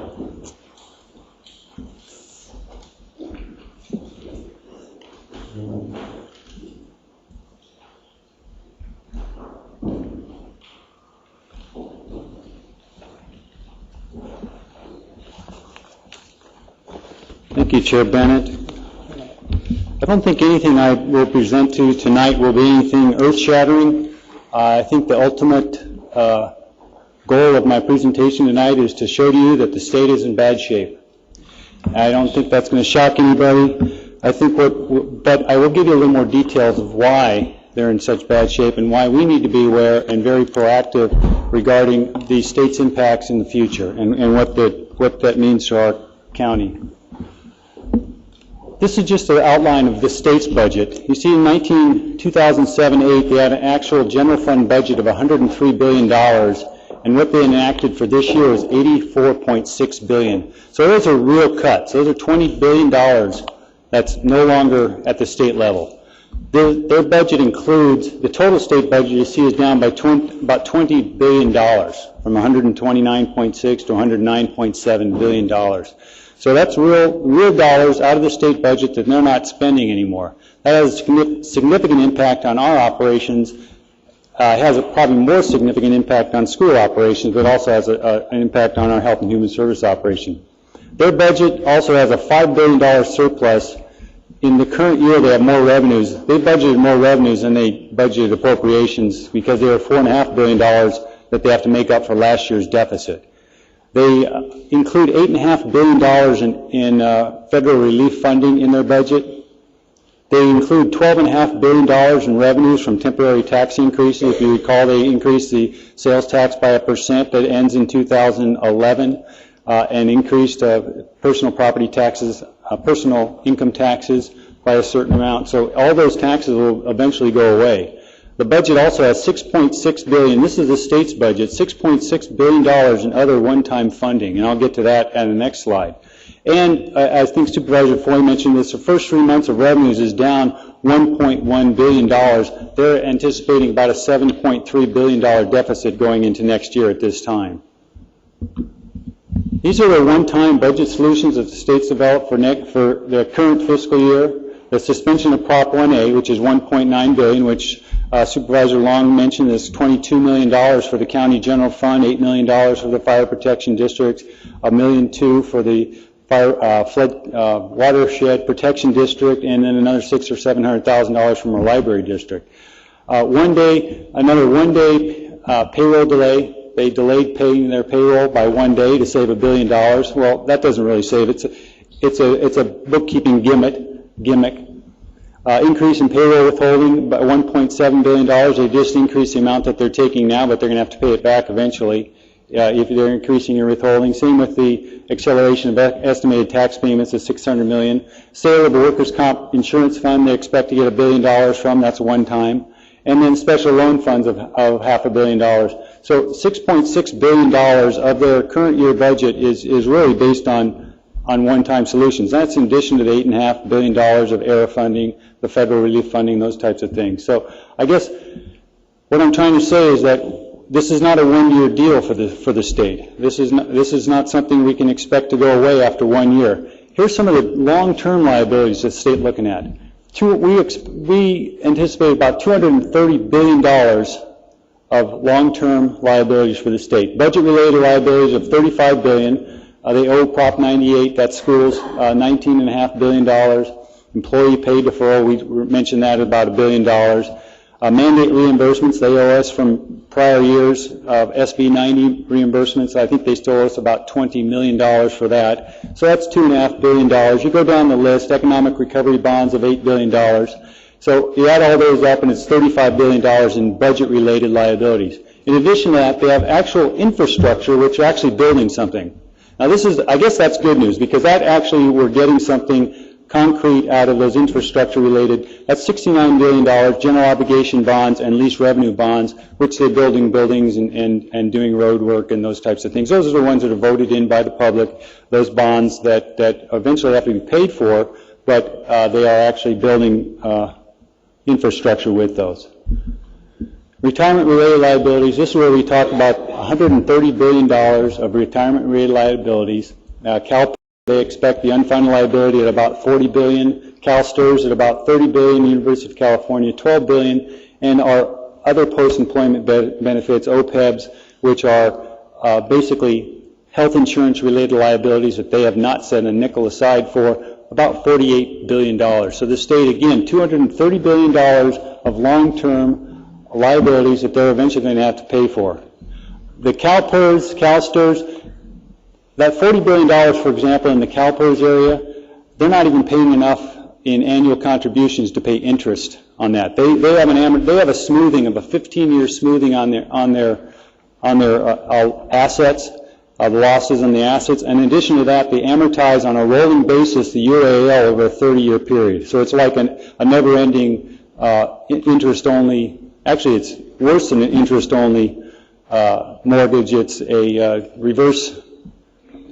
It's an increasing amortization is what it is, a reverse amortization mortgage. So they'll continue to have, they spread that out over a number of years. It's impacted, it's helped them relieve some fiscal strain for this current year and for next year, but they're going to continue to pay this for basically forever.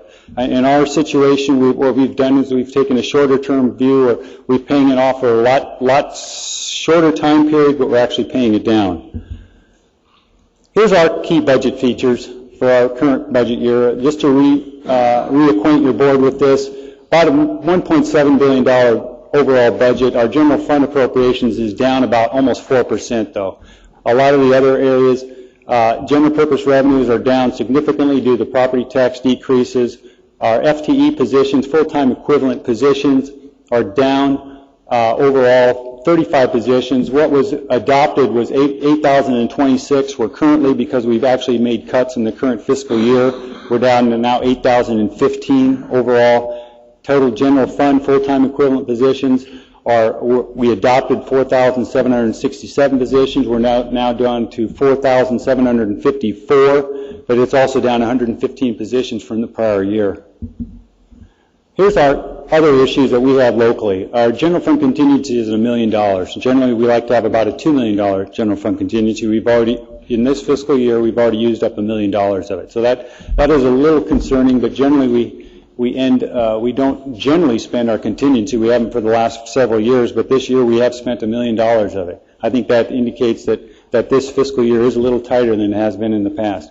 Property tax CPI is at risk. The property tax CPI is the number that the base level, Prop 13 base level assessed valuation can be increased by, and that is at risk. That is based on October to October California CPI, and if that number doesn't go up by 2%, the base Prop 13 level will not go up by 2%, and this will have a significant impact on our assessed valuations and our property taxes coming in for next fiscal year, for 2010, 2011. And where would you say it is? Where's the index right now? The index I think the index for September comes out tomorrow, and indications are it's negative for September.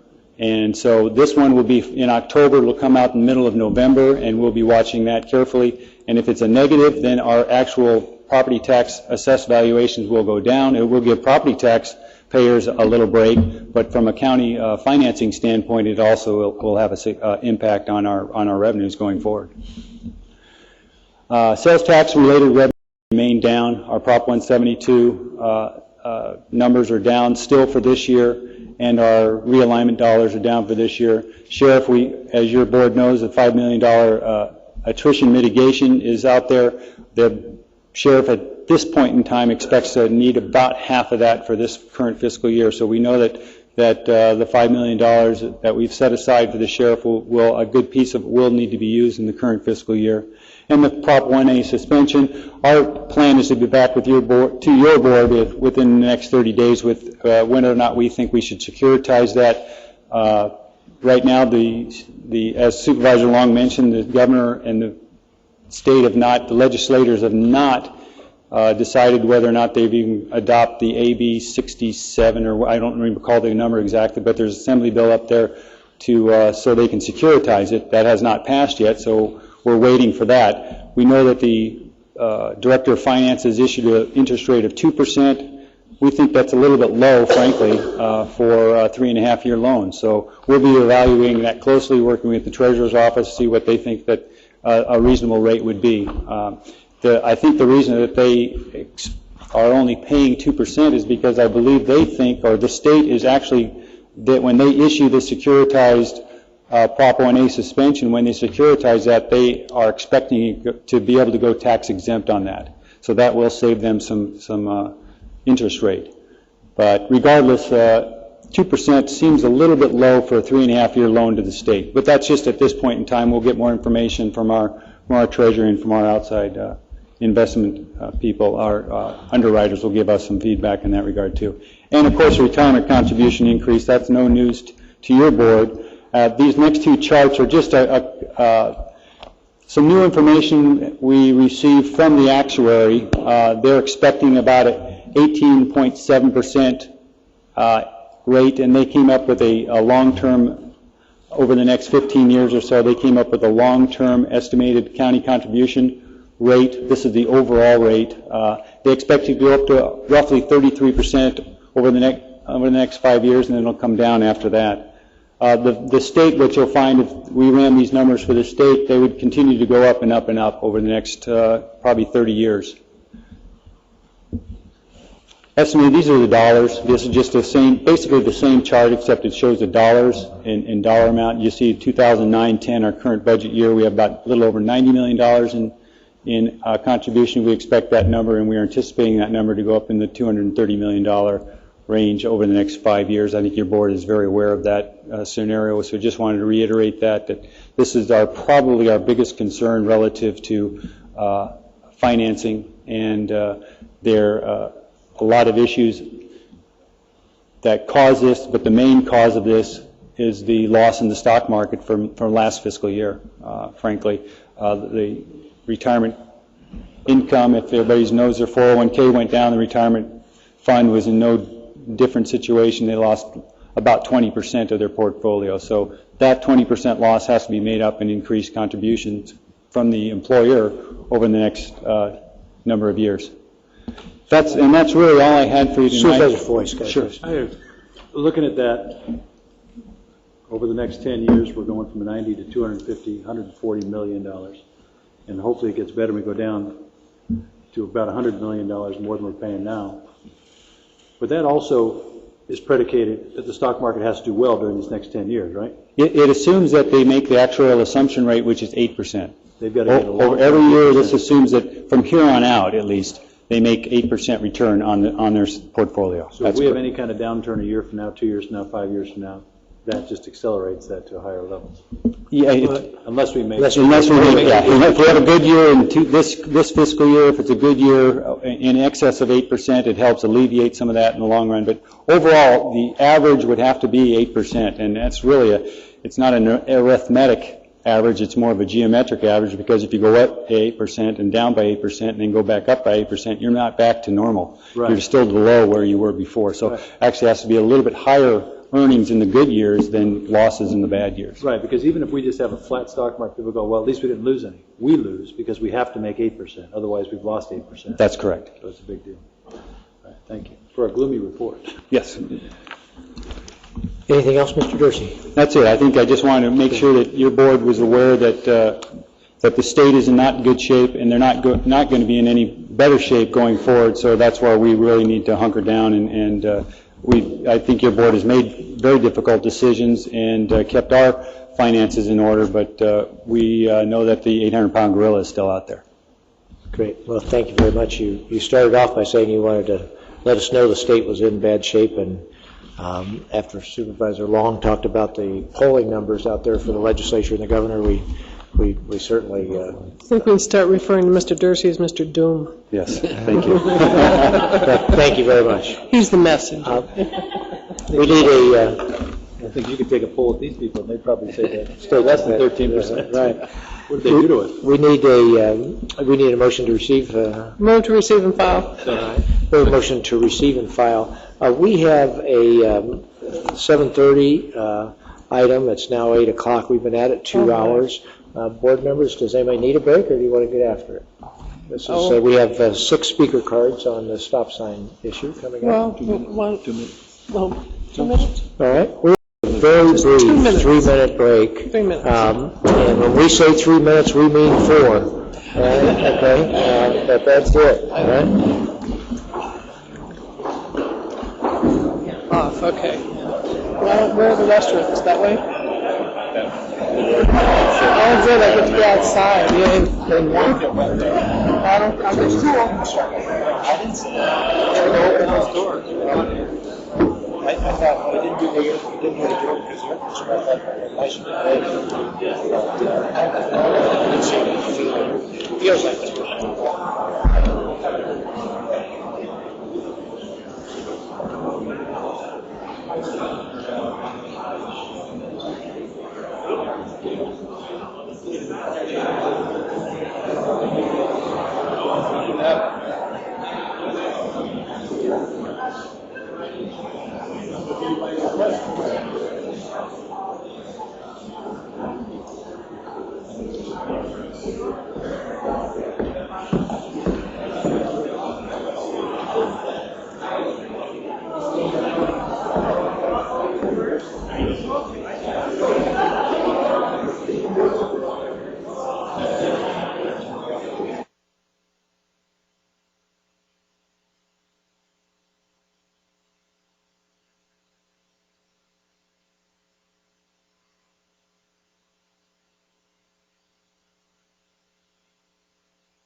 students, and it was designed kind of as a walking school. The whole community was designed as a walking community, and we are up over 1,000 students. And some of the successes of the school and the school districts have brought in even more students and more cars from some of the outlying areas. I want to start actually with saying some good news. The young man who was hit by a car did return to school yesterday, and he's certainly looks wonderful, bright-eyed, energetic, and was very happy to be back to school, and we were thrilled. But I know that other comments that were made earlier tonight, even that there's still a whole lot of problems, and there is an awful lot of opportunity to have the same type of things happen again and again. The idea of the four-way stop, I do support in that having any type of slowing or cautioning of traffic in any of the drop-off areas and kind of the choke points, if you will help.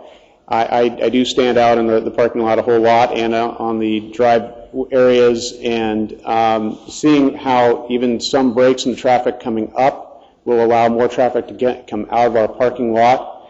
That will be one of the possible benefits. Encouraging more people to turn down Holly Tree.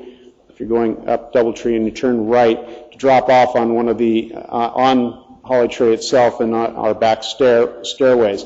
People don't do that right now because you come up to a two-way stop and you will get stuck there on a two-way stop. Four-way stop may alleviate that. We have a wonderful crossing guard, and of course we can always use more crossing guards. But our crossing guard having to kind of step out and stop on not having a stop sign, she does a wonderful job, but sometimes takes her life in her hands to protect the kids. So all of these things, again, a momentary stop is certainly worth slowing everything down and trying to have to alleviate that intersection. It's only one piece, as Supervisor Parks said, and this has been going on a long time, and I think there's a lot of other really good suggestions. I love the bus idea, but there's a lot of other ideas that we're still going to be pursuing beyond this, but I would like to say that the four-way stop should be tried. Thank you. Thank you. Our next speaker is Marion Van Orman, and on deck is Michael Green. Good evening, Ms. Van Orman. Good evening. My name is Marion Van Orman. I am a resident here in Oak Park. I live in the Shadow Ridge complex, and thank you for the opportunity to share our opinions. I just want to say that I agree that there's a traffic and safety concern, especially during those school rush hours. However, in my opinion, I don't think that a four-way stop sign is going to help the problem. It seems that the majority of the traffic conflicts are further up Doubletree, like Supervisor Parks mentioned, with all the illegal U-turns and left turns. And there's a fantastic cross guard who's there in the morning. So the issue of the particular intersection of Holly Tree and Doubletree is already being mitigated by a cross guard. The concerns are further up the road. My concern as a resident is that that problem is only for those brief windows of school times, and so the rest of the day and night and the summers and the winter holidays, that four-way intersection is really unnecessary. It's not merited according to the traffic study. And one concern that I have is when you're in the left turn lane on Canaan to turn onto Doubletree, sometimes that gets quite backed up, especially during the work hours. And you know, that intersection at Holly Tree is not that far in, maybe 50, 70 yards. And I'm concerned that there will be further backup when you've got a dozen cars turning left, you know, not during the school, well, even during the school hours, but, you know, at 5 o'clock when we're all coming home from work, you know, there's going to be congestion there. So if the study doesn't merit it, I don't see, you know, why. I don't think that this is necessarily the correct response. I think it's already being addressed by the wonderful crossing guard that we have. So appreciate your efforts in trying to come up with a solution. I'm trying to brainstorm too, but as a resident, I think it would be more of an inconvenience and doesn't really address the problem. And that's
Thank you for your testimony.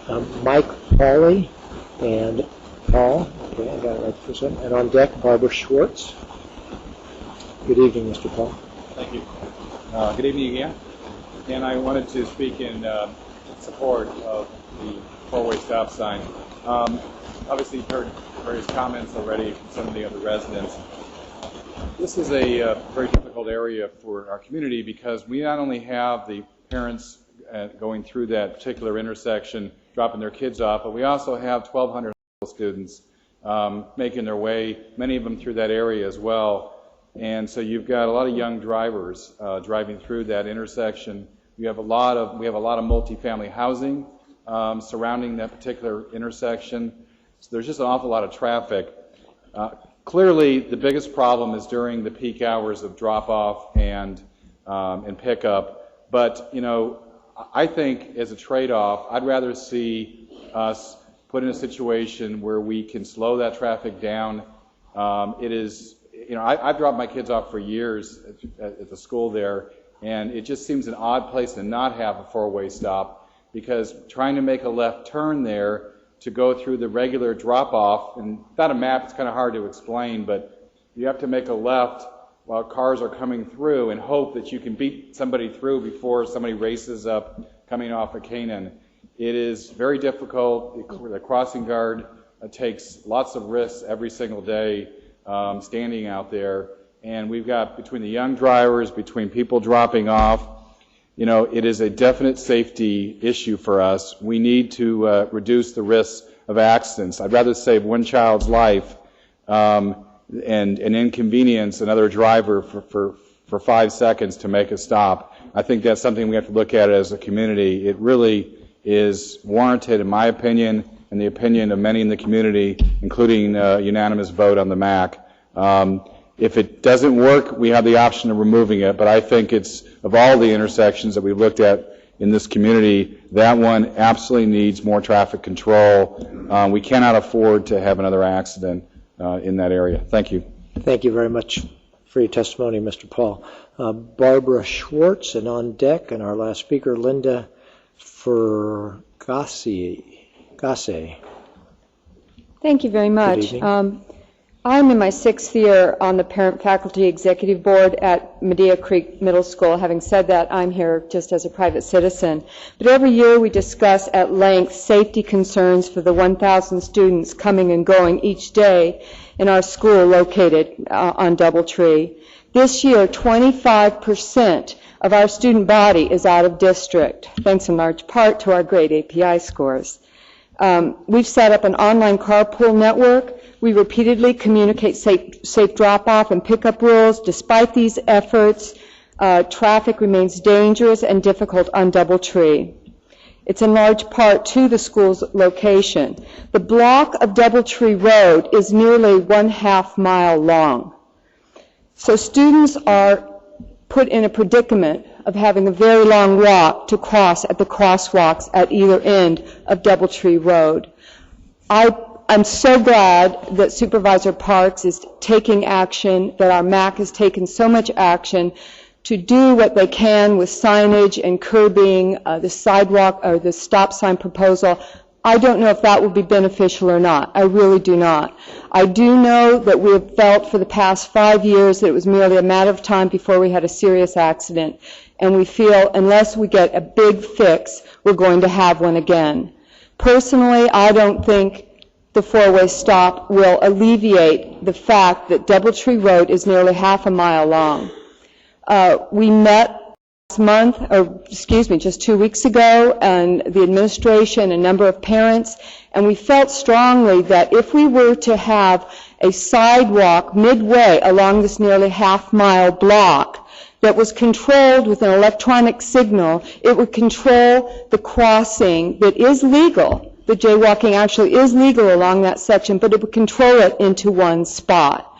That is a proposal we would love to see the county traffic engineers explore, and I thank you for bringing this forward and taking action. Thank you. Ms. Schwartz, you said that you wanted a crosswalk. You said a sidewalk, but you meant a crosswalk. I did mean a crosswalk. Thank you. Right, okay. Yeah, thank you. Thank you for your testimony. And our final speaker, Linda Fergaska. I'll let you pronounce it. Right? Thank you. I'm a homeowner and resident of Shadow Ridge. And last week I took 2 nights, a couple hours each night, and I got approximately 54 signatures for yes on a four-way stop. And most of these people that I spoke with had a story to tell me. In other words, they knew somebody or someone or even themselves that had gone through that area and almost got hit. Some did get hit. There were accidents. And there are other people that don't even live here that have to come in. Like say, if you don't know the area, it's hard to say, but you can't get across where there's not a stop sign. You can't possibly get across or try to turn. They just don't let you through. And it's very dangerous. It's dangerous for the drivers and it's dangerous for the children. And like I say, all these people were for it. And I'm sure if I went to the other 300 units there, I could get a lot more signatures. Okay. Thank you. Thank you for your testimony. That finishes our public comment portion of this item, and I turn it back over to the board. Supervisor Parks? Yes. What we've heard this evening is similar to what we have in our packet. While most are for the stop signs, there are people that are opposed to them, and it sounds like that concern of inconvenience. There is already a backup there. There's no doubt about it. And as I understand it, the backup onto Canaan isn't going to be significantly different based on these stop signs because we're at capacity. I think what the stop signs could do is put a little bit of order in there. I hadn't thought about the principal's suggestion that it will also put some gaps in there that might help in the loading and unloading. From personally being out there, it seemed to me that it could become safer, particularly in the downhill direction, because cars going downhill are going a little bit faster. They know that they're allowed to go through that intersection without stopping, and they may not exercise the right amount of caution. So I think from that aspect, it could be made safer with a four-way stop. I understand the individual has said if it's not working, he's not so sure that we would take them out. What I'd like to do is actually, if the MAC doesn't mind, put it before them to have it on their agenda in 3 months to go out there personally, take a look, get feedback, and see if those stop signs are making things worse, make sure you address it, and then we can certainly remove them if we find out that it makes things worse. But having the recommendation of both the school district and the Municipal Advisory Council, I'm willing to give this a try. I don't think it will make things less safe. I think it has the potential of making things more safe. And for that, I would make a recommendation that we go ahead and approve the four-way stops and then have it go back to the MAC in 3 months for their recommendation as to the status of how they're doing and whether they should remain.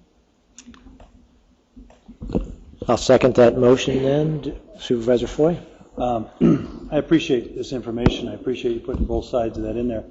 one of the concerns I have about putting four-way stops or any kind of stops in an area that's not recommended by the transportation department, there's a reason why they look at certain things and they want to make sure they're correct and there's enough traffic and all that. I have a real difficult time of going against what their recommendations are. One of the things, the problems you have in these kind of roads when you put stop signs in there is you do get accidents.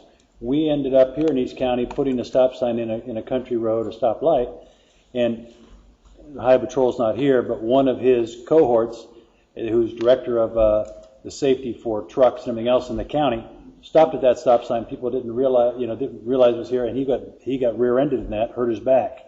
So stop signs sometimes do that. There was another example of what could be done. It was interesting reading all this, reading these letters. It's about that 30 minutes in the morning, 30 minutes in the afternoon. And I'm wondering if the risk of somebody screeching through that and not knowing it's there stopping, hurting somebody, that's one of the things. But what we're trying to do, it sounds like, is just warn people during this certain time. And would it be different if we did have something like a flashing light, or there was those A-frame, whatever those things you put out, and has a flashing light. Somebody said slow down, children, something like that. Because one thing that on our task force in the 118 we found, anytime you have a static something, you have to stop there, but static. It's the flashing, the idea that your eye has to catch that is what slows you down. And we don't want people going down during the middle of the day saying, oh man, there's nobody here, I got to stop in the middle of the road and then run a stop sign. Because when you think there's a stop sign, you will walk through the crosswalk. So that's I have a difficult time with that, and I'd rather see us do something where we do have something flashing. And if it is just one of those things you lift, you pick up I don't know what they're called, those A-frame things that has a battery on it, it's got a flashing light and says slow children, and we put that up at 8:15 and take it down at 9 o'clock or something during that time, that really allows people to slow down and they start to see that, I would have a better time. Because my biggest problem, Supervisor Parks, is taking down that stop sign. When you put that in, 3 or 4 months later, the MAC comes back and some people are arguing back and forth, and now it goes out, we're going to pull out a stop sign, and people put out, we're pulling out a stop sign where the kids are going to die. I mean, it's very difficult anytime you do something like that.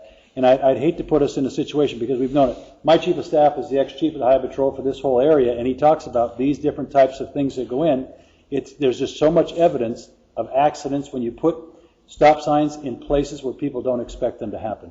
So I'd have a very difficult time wanting to support this. Sounds like there's some other options that could be used, because again, we could try those A-frames, try if that slowed people down, maybe let the crossing guards just set those up, and do that, and do that and put a big flashing light on there and see what happens. She does have one. Do you have a flashing one on there now? She's got the A-frame. You got an A-frame with a big flashing light, or something that would be, which is just the idea to have them slow down, because, as human beings, we're just affected by light. Okay, I got to slow down. And then during the rest of the time, you heard the other people talk about the ability just to cruise through there and do that. We don't want to slow people down. And the idea of the convenience, I thought was, with Supervisor Parks, inconvenience is not an issue. Safety is the issue. And I don't want somebody slowing down, stopping, and somebody walking across there thinking, and somebody coming down, this is a road that I should be able to drive through. Whoa, there's somebody in there, I hit somebody. Again, our goal is public safety. That's our number one goal, and that's how I see it. I know people are saying, well, this is public safety, but there is evidence that when putting these signs in there, it causes more issues than could happen without it. So those are my thoughts. Okay. Supervisor Zaragoza, then Supervisor Long. Yeah, thank you and I want to thank all the residents for the testimony. I believe that the flashing warning light system, I think, is a good system. But I also believe that safety is an issue, and I think somebody mentioned safety is so important. We don't want to have any accidents. We don't want to have any kids run over because somebody trying to hurry up to get from point A to point B. And I think that stopping at that stop sign is extremely important, especially in the mornings when the kids are coming to school and when they're going home. So even the flashing light saying, hey, stop sign up ahead, I think is important, at least for a while, so the people can look at that flashing light and say, oops, I got to stop, because they're used to not stopping. But I think safety to me of the children is more important than anything else. And even if we try it for 3 months, I'm sure that the MAC is going to give some good input, and the principal, of course, is also going to be the type of person that's going to tell us whether it's working or not working.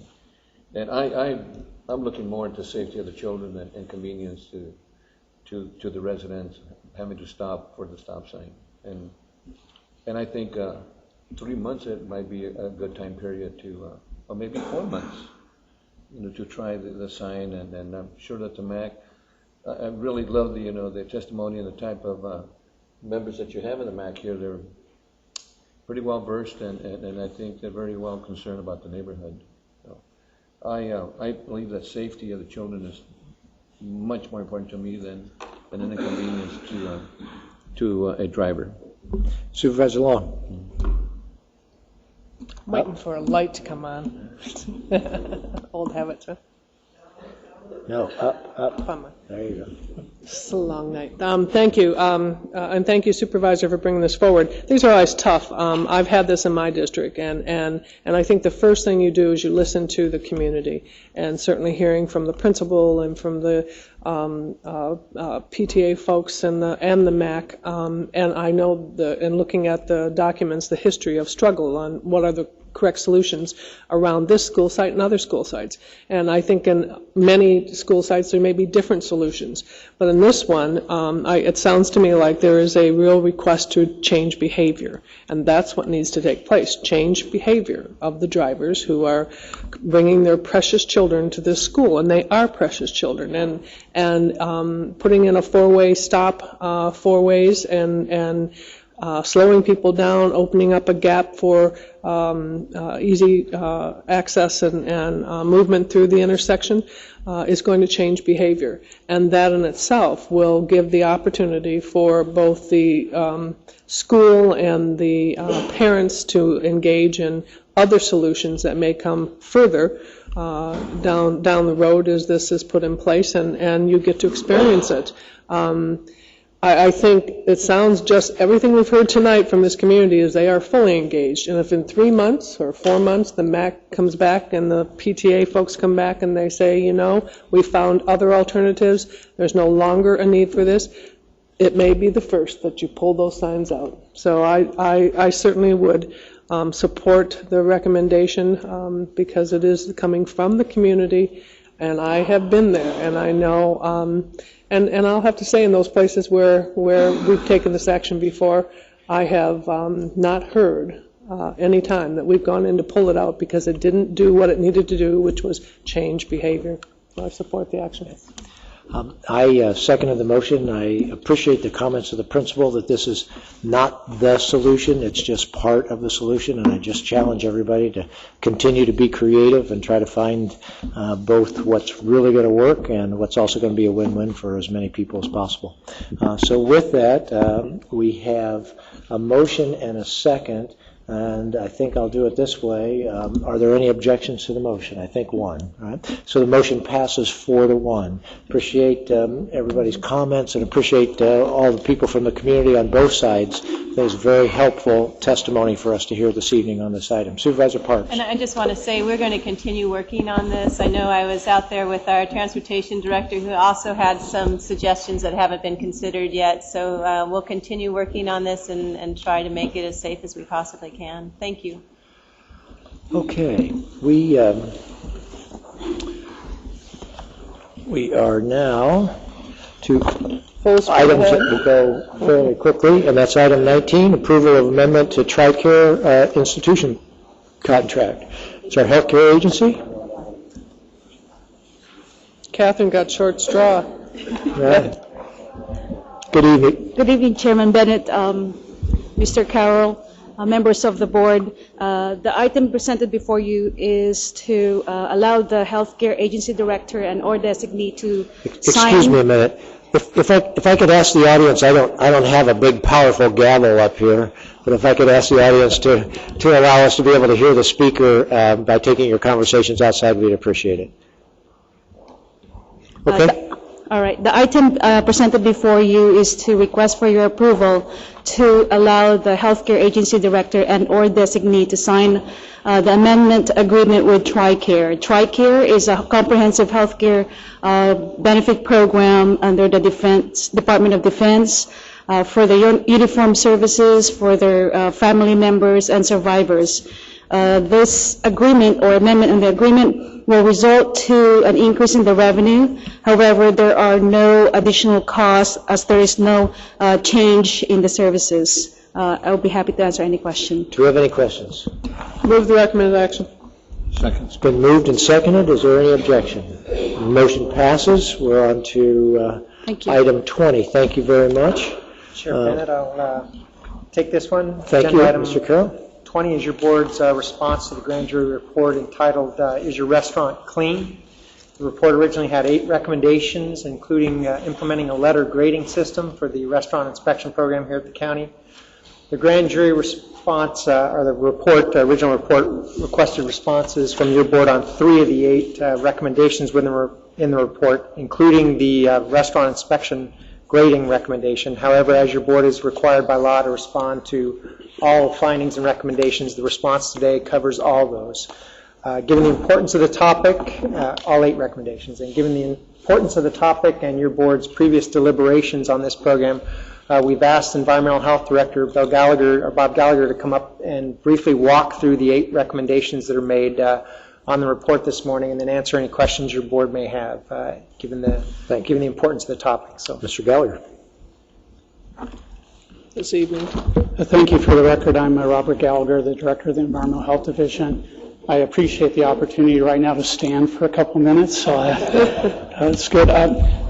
Before I start, I'd like to introduce Elizabeth Huff, otherwise known as Betty. She's the environmental health manager who's responsible for the Ventura County food safety, retail food safety program, and I rely heavily on Betty's knowledge and experience, and I'm grateful that she's here today or tonight, I should say, to help me if I need assistance. Basically, in my view, the board letter and the accompanying exhibit for agenda item number 20 contains detailed responses to the findings, conclusions, and recommendations by the grand jury. And rather than spend time going through these responses, what I'd like to do is just spend a couple minutes describing the county's retail food safety program to you, and briefly comment on the progress that we've made since the inception of that program. The key elements of the food safety program were approved by the board on April 14th, 1998. The key elements, the elements include the establishment of a risk-based inspection frequency program, issuance of inspection placards, providing summary inspection reports that can be easily read by the public, and posting information about food facility closures online. Since 1998, staff has continuously worked to improve the retail food safety program and to enhance consumer protection and awareness. We have made great strides in resolving a persistent recruitment problem, and I'm happy to say that at the moment, all of our inspector positions are now filled. We've focused attention on special events where food safety can be at high risk. In addition to inspecting over 350 of these events annually, staff has periodically conducted training programs for event organizers and food booth operators. Cumulatively, over 3,500 people have now participated in this training program. In 2005, we began posting food facility inspection reports online, in addition to the closure information that we have been doing since '98. The website containing these postings has been visited by over 250,000 people since it was activated, with about 67,000 visits during the past 12 months. In January of this year, we began providing monthly food handler training programs to retail food service employees that work in the restaurants and the markets. And we are fortunate to have bilingual staff that can provide these training programs in Spanish and in Mandarin. To date, we've had over 350 employees from more than 135 retail food facilities attend these training sessions. And then lastly, this past June, we opened a satellite office at the county courthouse in Simi Valley, which will eliminate the need for inspectors assigned to the eastern portion of the county to travel daily to and from the government center in Ventura. The reduction of travel time will enable these inspectors to perform about 1,000 additional inspections annually. So in conclusion, we believe that the county's retail food safety program protects consumers, achieves a high degree of voluntary compliance from the food industry, and provides detailed information to assist the public in deciding where to dine. We do not feel implementation of the grand jury's recommendations is warranted at this time, other than the 2 recommendations that are described in the board letter that we've already implemented. So with that, I'll be glad to answer any questions, and Betty can help me. Do we have any questions for Mr. Gallagher? Supervisor Floyd. With the that card system we see in LA, you know, A, and Matt and I were talking about that. I've never seen anything but an A. So that means everybody's perfect all the time, right? No.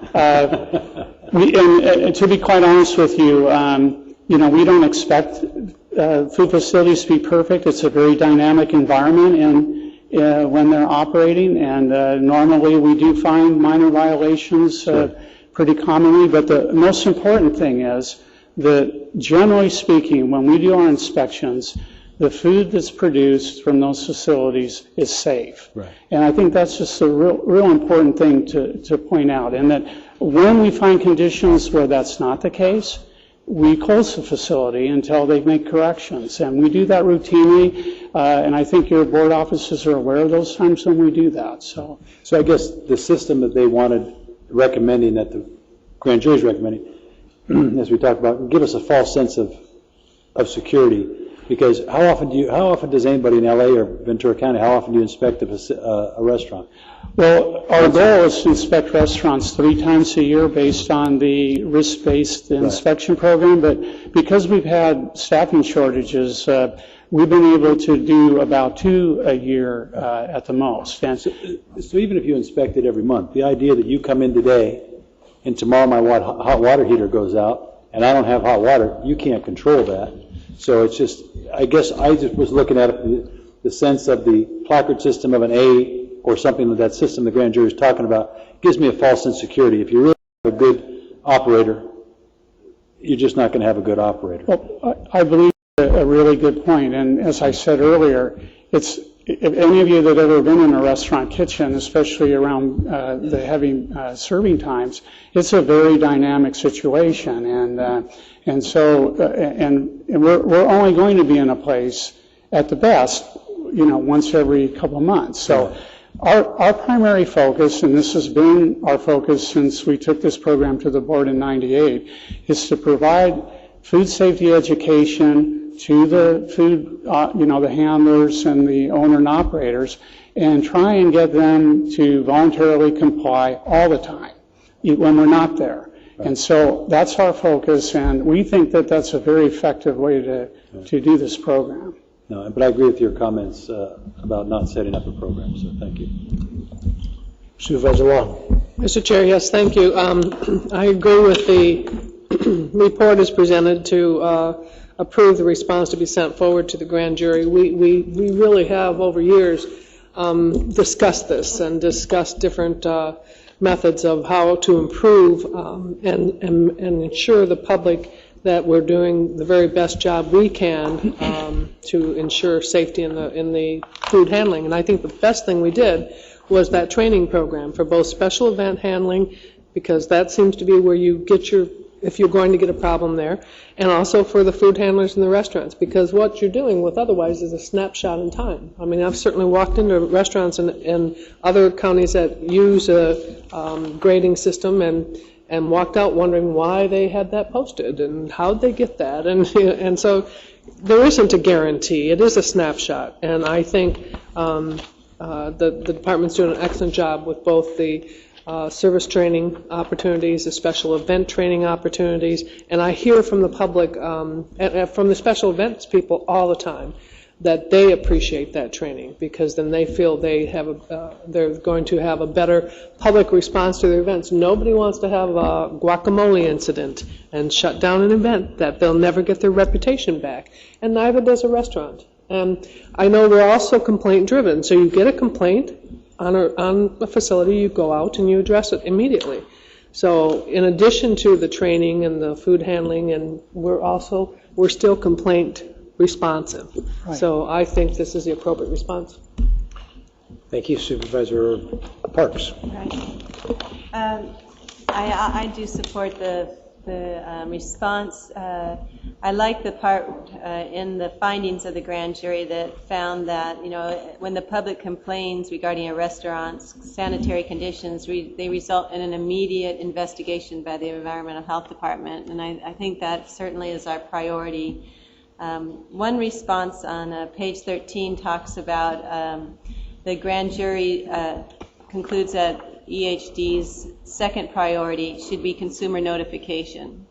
And we disagree, not quite understanding what they mean. It says by actual restaurant sanitary conditions, that those should be the ones that are provide consumer notification. We point out how we do notify consumers.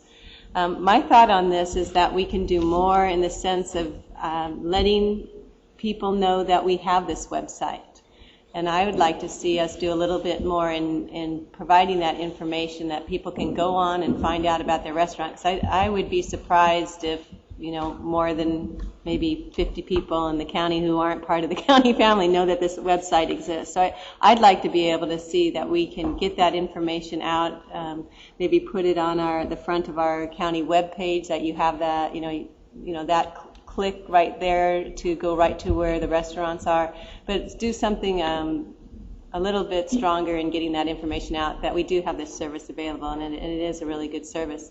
Connected to the iPhone apps, you can find out right away what restaurant you're going to and what the rating is. So I would like to see us do a little bit more towards letting the residents, letting businesses know that we have this great source of information.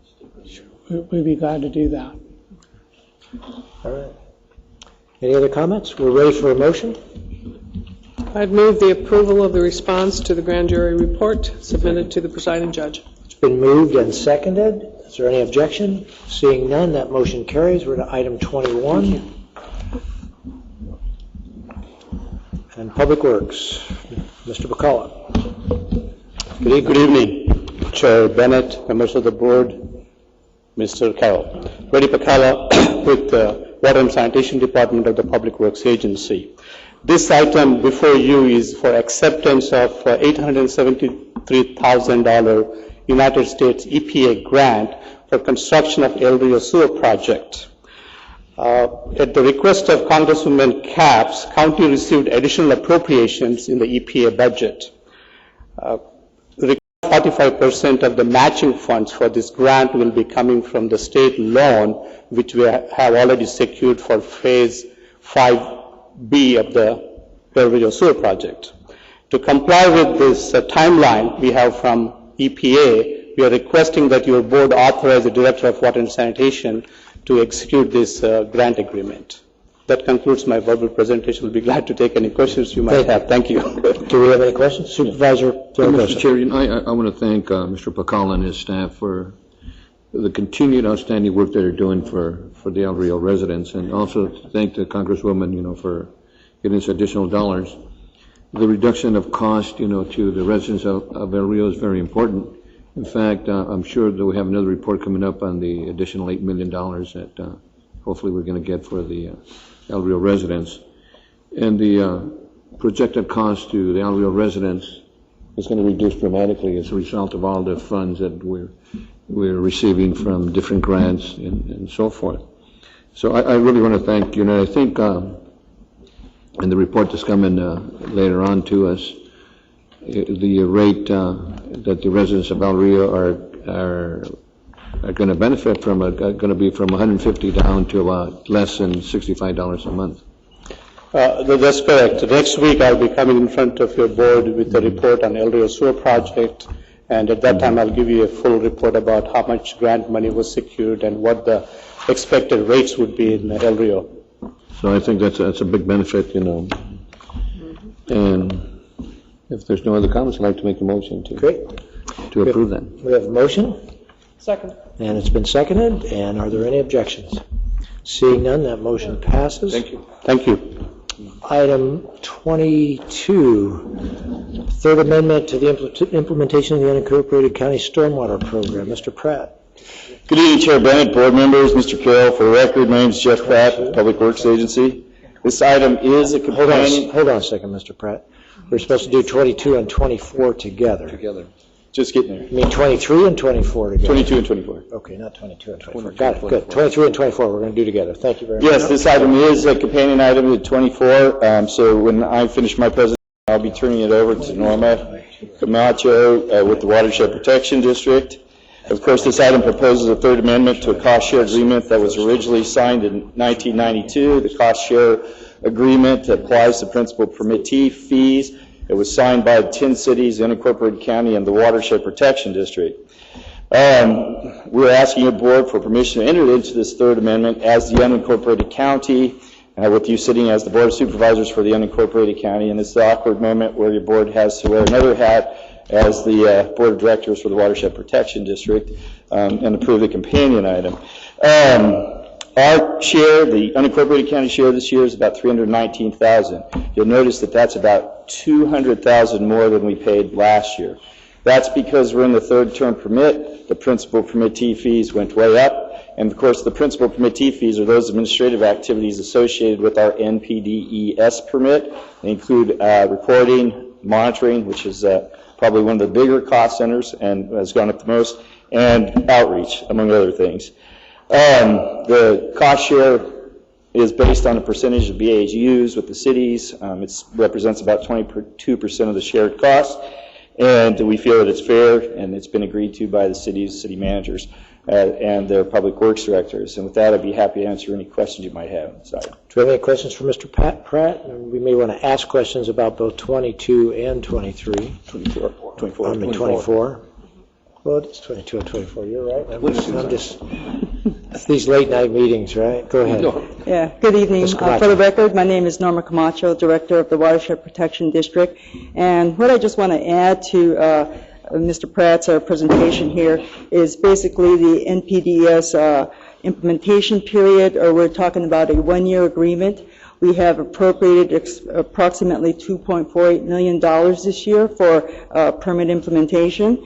Approximately 50% of the district benefit assessment revenues will be used to offset these costs. That's going to be estimated at over $700,000 this fiscal year. In addition, the district will be also contributing about $265,000, which is 15% of the overall cost. The leftover is going to be shared by the co-permittees. That's approximately $1.5 million, with the county unincorporated at $320,000, as Mr. Pratt indicated. Again, the bulk of the program is going to be dedicated to water quality monitoring. That's about $1.2 million of the $2.48 million that's available.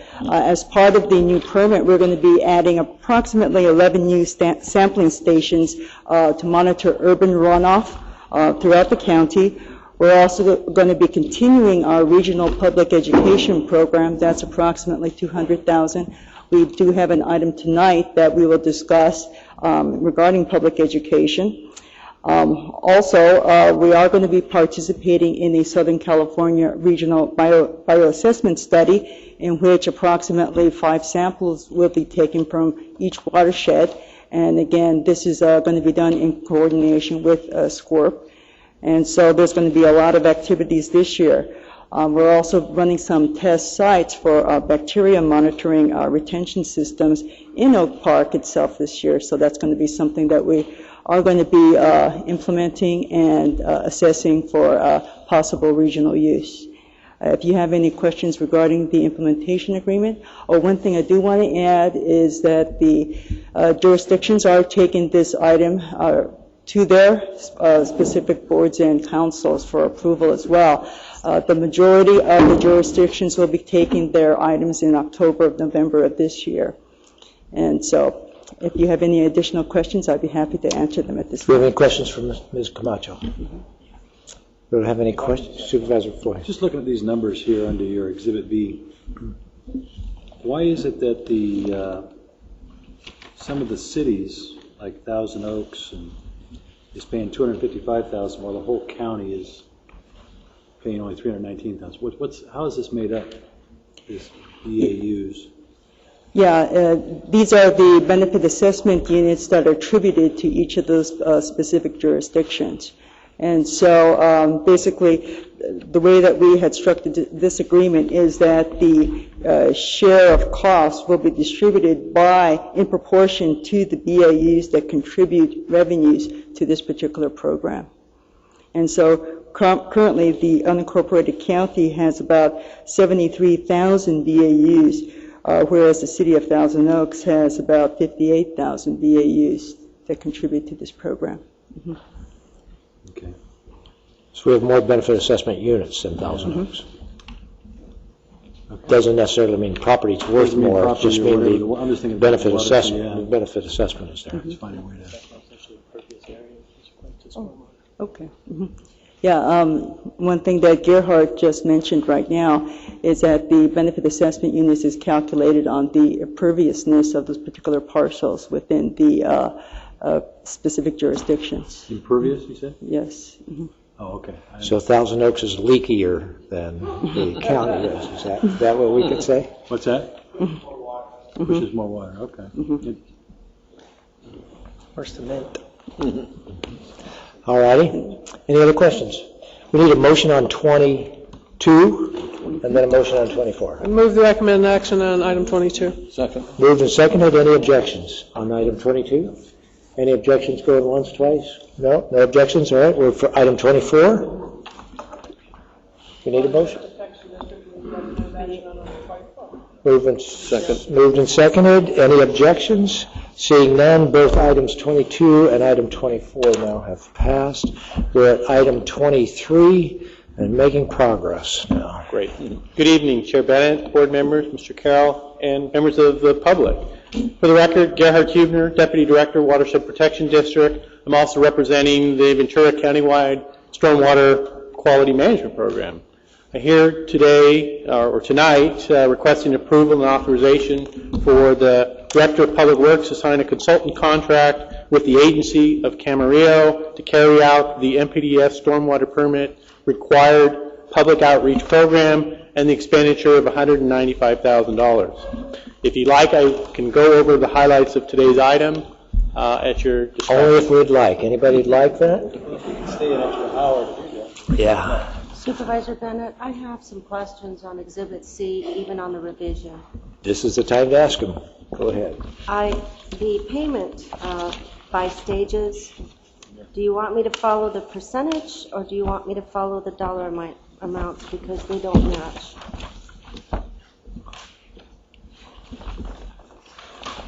I'm sorry, the question? Exhibit C? Yes.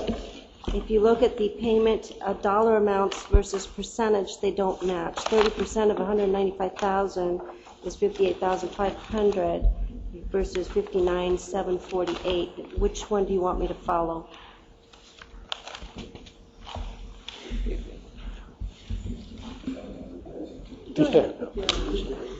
Along one? Tell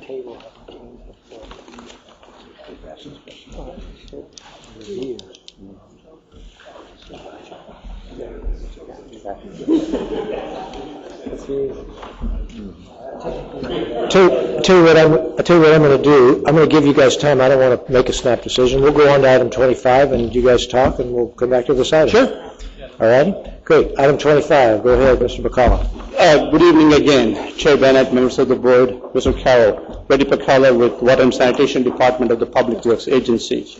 This item is for Ventura County Water Works District Number 1, which provides water and sanitation services to the city of Moore Park and the areas to the north and west of the city. District owns and operates the Moore Park wastewater treatment plant and the sewer collection system. The wastewater treatment plant is operated under 4 separate permits from Los Angeles Regional Water Quality Control Board. The sewer collection system consists of more than 100 miles of sewer lines, 4 sewer lift stations. In 2006, State Water Resources Control Board adopted statewide general waste discharge requirements for all sewer collection systems in the state of California. As required, district enrolled under this new permit and paid the required fee and is in compliance with the permit requirements. One of the other conditions of this new permit is to prepare or develop and implement a sewer system management plan, also known as SSMP. We have prepared this SSMP and requesting your board's approval and authorization for us to implement this program. This concludes my verbal presentation. We'll be glad to take any questions you might have. Do we have any questions? Thank you. For Mr. McCullough? If we don't have any questions, I just have one. I really appreciate it, and I know we do a great job. I just would ask supervisors, are there any supervisors that felt a need to have the whole sewer management plan? No. Right. So to the extent that we could put that online, have the report, and say we can see the sewer management plan, we would save an awful lot of paper.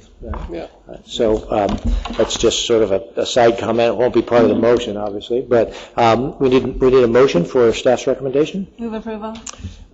And I want to recognize the staff. It is always hard. The times you do that, and I want to report, I go, why isn't that report there? So there's no easy answer in terms of doing that, but just to give you some feedback, this is probably one that I'm sensing from the board members would have worked. Well, I got through 3/4 of it. I'd err on that. We had to stop for that dinner. Yes, Our guideline on this is 25 pages or more. Doesn't get printed in the agenda book, and there's a simple checkbox, and my guess is, we've done a great job on that recently, and we just missed this one. Great, So okay. that's the guideline, just for your edification, 25 pages. So this is 24 and a half? Yeah. But we're pretty used to reading the 25 pages. I think Reddy wants to let you know, like Noel said, this is an impressive piece of work. It is. And it is. And I really don't want to minimize it, right? All right, we're ready for a motion? We have a motion and a second. Any objections? Motion passes. Item 26. Thank you very much, Reddy. Receive and file the hazardous materials discharge. I'm just here for questions. This is a routine matter. It normally shows up on. All right, we have a motion from Supervisor Carroll. Motion receive and file. Second. Moved and seconded. Do we have it is in my district. Coincidentally, Well done. Item 27, Sheriff's Department. Click it or ticket. Good evening, Chairman Bennett, members of the board. I'm Captain Bill Ayub with the Sheriff's Department. And for your consideration, we're seeking your approval to increase appropriations and unanticipated revenue for the City of Thousand Oaks Police Services contract utilizing State Office of Traffic Safety Click It or Ticket grant funds. This will be the fourth year that the Thousand Oaks Police Department has participated in this program. And I welcome I'll any move questions you may approval. have. Thank you so much for being here this evening and presenting this.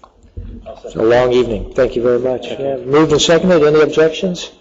Motion passes. And we're at item 28. No. Yes, we want to have an enjoyable East County opportunity again. I recommend that we would have hold a meeting in December 8th out in Simi Valley. We had a great opportunity last time. People really enjoyed it.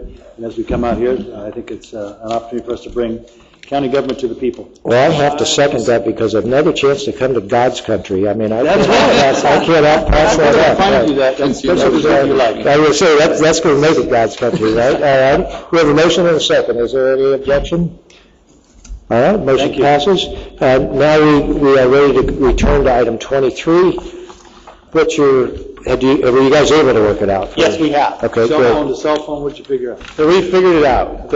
On Exhibit C, we're going with the percentages that are listed. Do you want me to list each amount? I can do that, but No. Ms. Cohen, does that work for you? Great. Agree with All right. percentages, Board we're members, good. any questions? All right, we're ready for a motion. Move to recommend action as revised with the. Great. Moved and seconded. Is there any objection? I just have to make a pitch. Our stormwater monitoring staff is out as we speak, collecting stormwater, Yeah. first flush, so. Oh, that's right. This is great to get a good first early dump and Absolutely. We knock have the fire fire damage, the fire risk down. Mr. Chair. And check the system. Supervisor Zerga? I just want to show something about God's country. You can see right in the screen there. It's over in the... Well, I have to say this. That's where God goes to the beach. I said to Supervisor Parks when they were showing us the sprinkling system, I said, we got the beach. So, the regional chauvinism will continue, I'm sure. Can I make one more comment? Yes, you can. And I just want to thank Roberta and all her staff. This is great. We got through this whole thing without too many difficulties. It really worked out very well. I know they had a lot of work to put this together, so. Great. And Roberta asked me to have the meeting done at 9:13, and wow, it's not on 13. That's something to talk about. Well, that's just the open part of the meeting. And there'll probably be something that comes out of closed session. You got to sit here, Roberta? Thank you, Roberta, very much, and I appreciate the fact that no one backed up off the stage during the meeting. We were careful, we were good. Thank you all. Thank you, Roberta, and staff. That was very helpful. Good job. Yeah, that was the exact same. It was from the original draft.